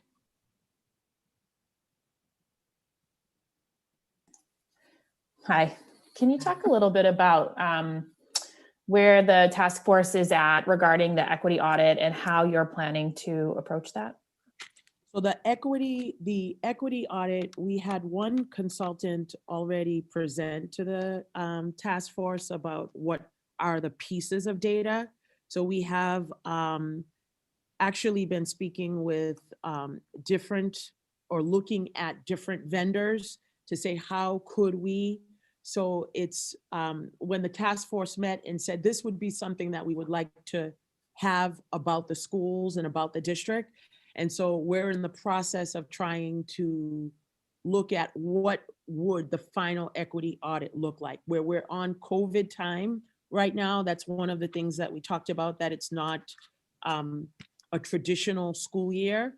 So this would most likely be something that we would be looking at hopefully for next school year, but trying to lay down the foundational pieces. So for the equity audit, looking at data, one of the people who spoke with us talked about like looking at our current data, looking at discipline data, looking at data that already exists within schools, and then eventually being able to come in and look at schools and maybe conduct some targeted groups where they could talk with, different members of a school building, staff or administrators, in students. So it would be something that would be more elaborate, but it is one of the tasks that they have asked that we could do to be able to produce that information about the district. So it is not, we don't have a date for an equity audit per se. It's just, this is one of the things that the team has expressed they would love to be able to have baseline data on where the district is. And one of the ways to get that baseline data would be to do an equity audit. But they understand we're on COVID schedule, so we're really not trying to have too many other people come into the buildings right now, limiting outside exposure. But another task has been professional development.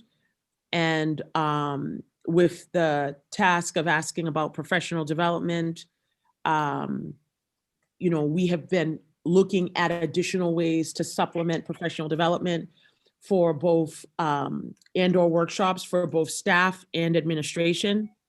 And so those opportunities we have definitely followed up on. And that's another charge that the task force has asked that we do, not just saying that we're going to do it, but that we actually do it. And so on January 20th, we will have a cultural proficiency workshop for all staff, close to 500 members, a 2-hour workshop on Wednesday, January 20th. And between February 23rd and April 27th, administrators have an opportunity to participate in 10 hours of professional development titled the Racial Ethnic Identity Development and Practice. It's 5 2-hour sessions, and several administrators have already signed up for that. So just, again, demonstrating and showing that this is something that we're committed to as a district. So that's kind of, so I don't have anything specific for you right now regarding an actual equity audit, because we don't have an equity audit taking place, but that is one of the charges that they would like for us to be able to have for the district. And is it the plan that this equity audit would be conducted by an external party? Yes. Okay. Yes, not internal, definitely external. Okay, great. Thank you. Member Rousseau? Thank you. Thank you for the report. I just want to get down to the details a bit, which I realize is putting the cart before the horse here. But I just want to be sure that when we, I'm assuming equity audits do not cost $80, and that you can be sure to include that in our budget. I think the committee's commitment to this requires us to prioritize this. And with so many dollars, with only so many dollars, that means this, if we decide is more important than something else, we need to have the opportunity to make that statement and support this work. I just, to expect that you just will magically find the money somewhere in some hidden closet, which doesn't exist. I don't want to put that on you. I think it's really important that you let the committee support you. And the work that this task force is doing. So I just want to urge you to think about the timeline around the budget and make sure that if something is going to be needed for next year, that it's actually spec'd out to the dollars so that it can be included. Thank you.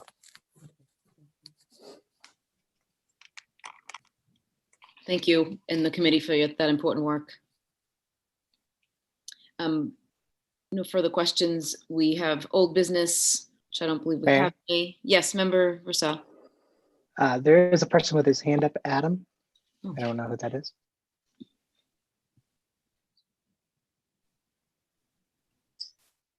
Adam. Hi.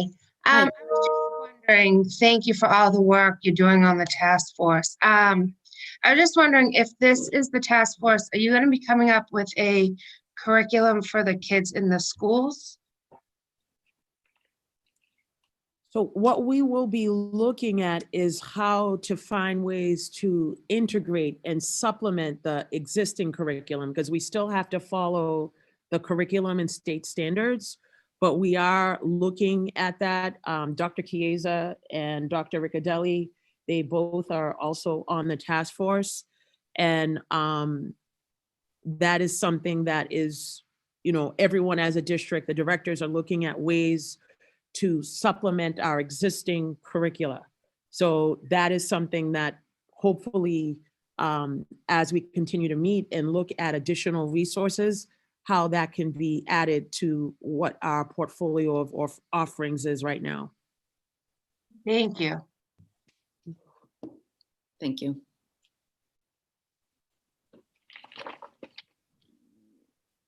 For old business, it doesn't look like we have any. Number 9, communications, also, we don't have anything.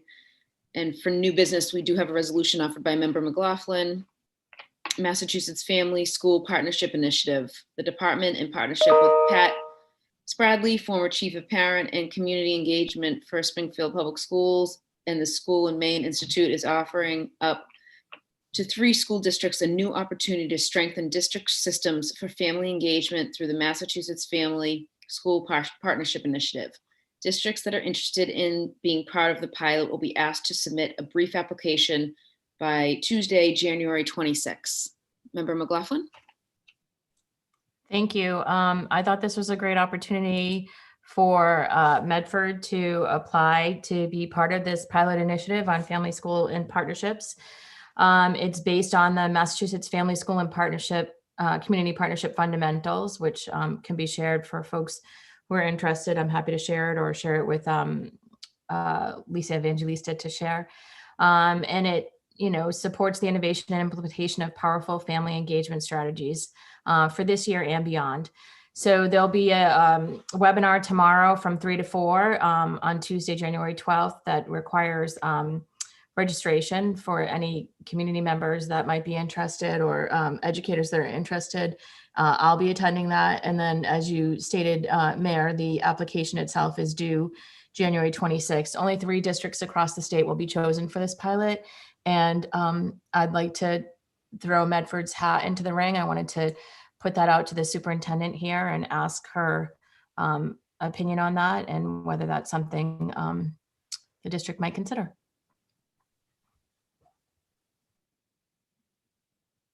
I think one of the things that we've learned, if anything, especially this year, is the importance and the power of communication and trying to communicate and reach out to families and being intentional about translation services and reaching out to those that may not get it in the simple, whatever form of communication that we do to try to be more inclusive.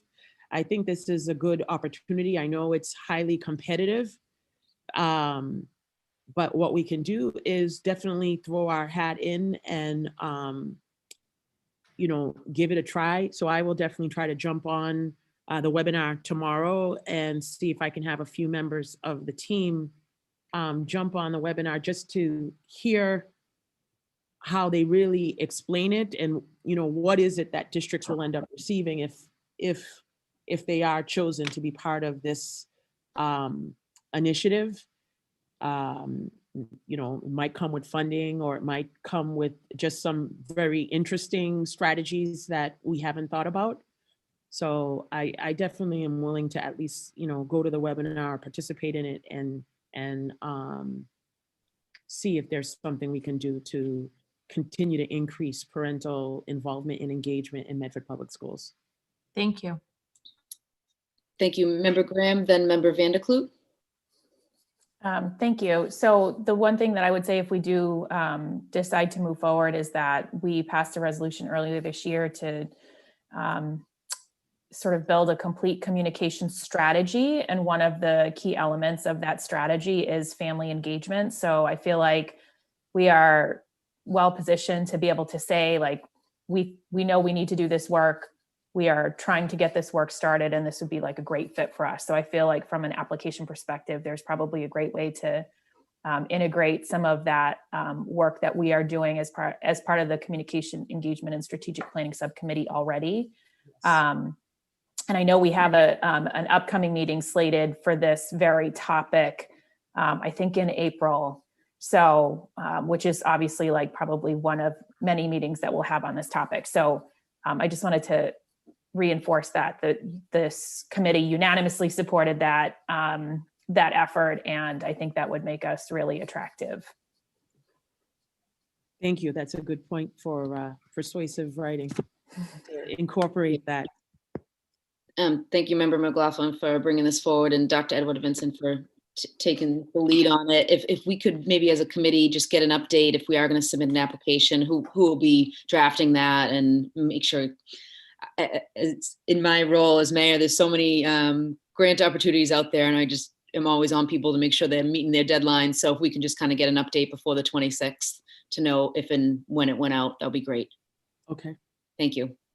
yes. Motion for it. Is there an actual resolution, or do you want anything voted on, Member McLaughlin, or are you satisfied?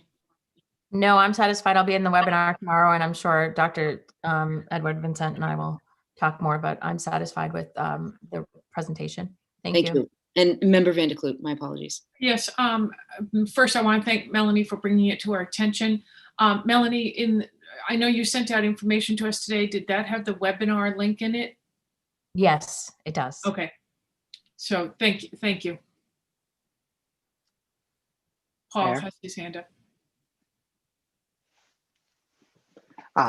Thank you. I don't know if we have negotiations. I just want to ask a question about when we will begin contract negotiations for contracts that are up this year.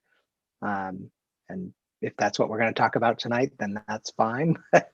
But it seems like the MTA contract is up, and we have not begun any negotiations of any sort, and I'm quite concerned. Mayor, would you like me to respond? That'd be great. Thank you, Mr. Murphy. I think that I just for background context purposes, I've seen negotiations for a collective bargaining agreement that's expiring at the end of June begin as early as the previous September and as late as the preceding April. I think the latter is more unusual and probably not advisable.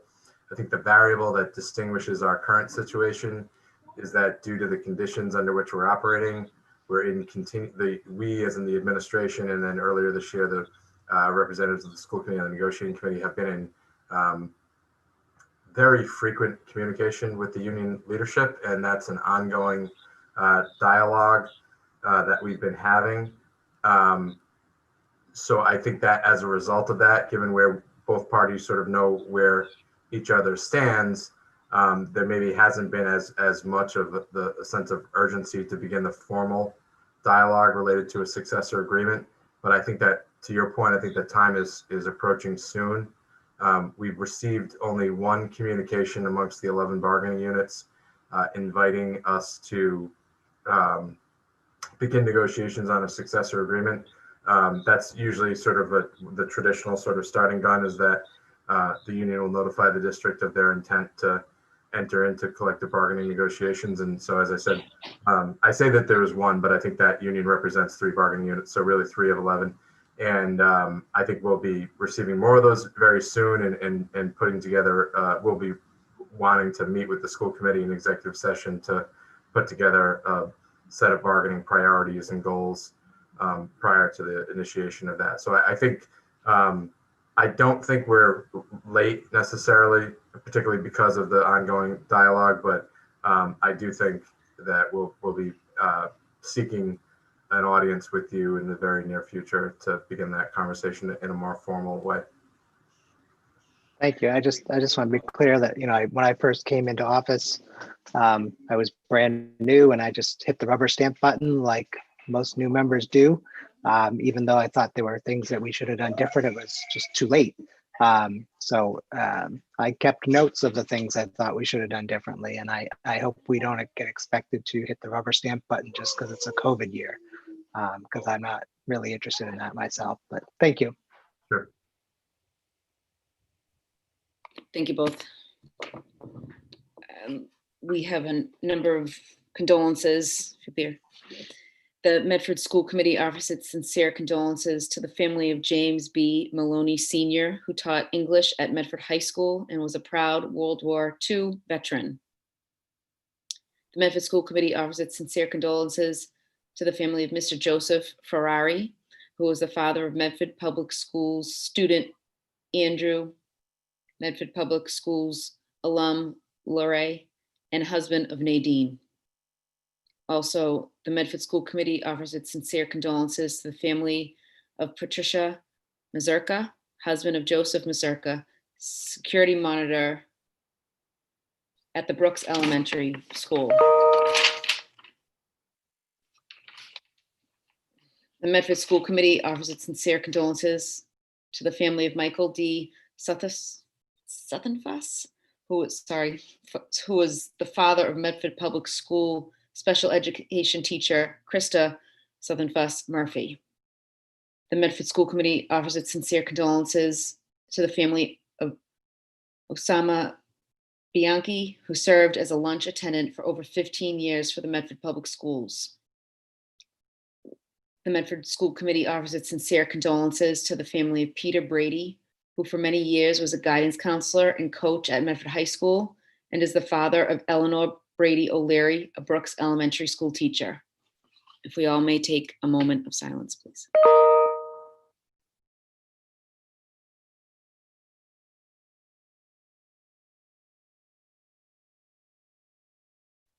Thank you.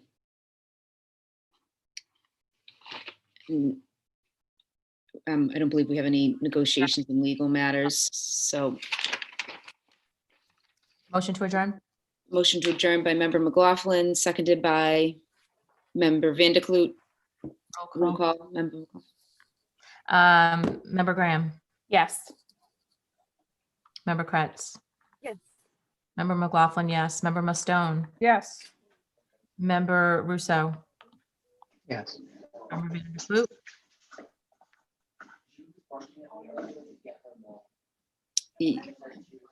yes. Yes. Yep. Mayor Longo Kern. Yes, 7 in the affirmative, 0 in the negative. The meeting is adjourned. Everybody have a great week.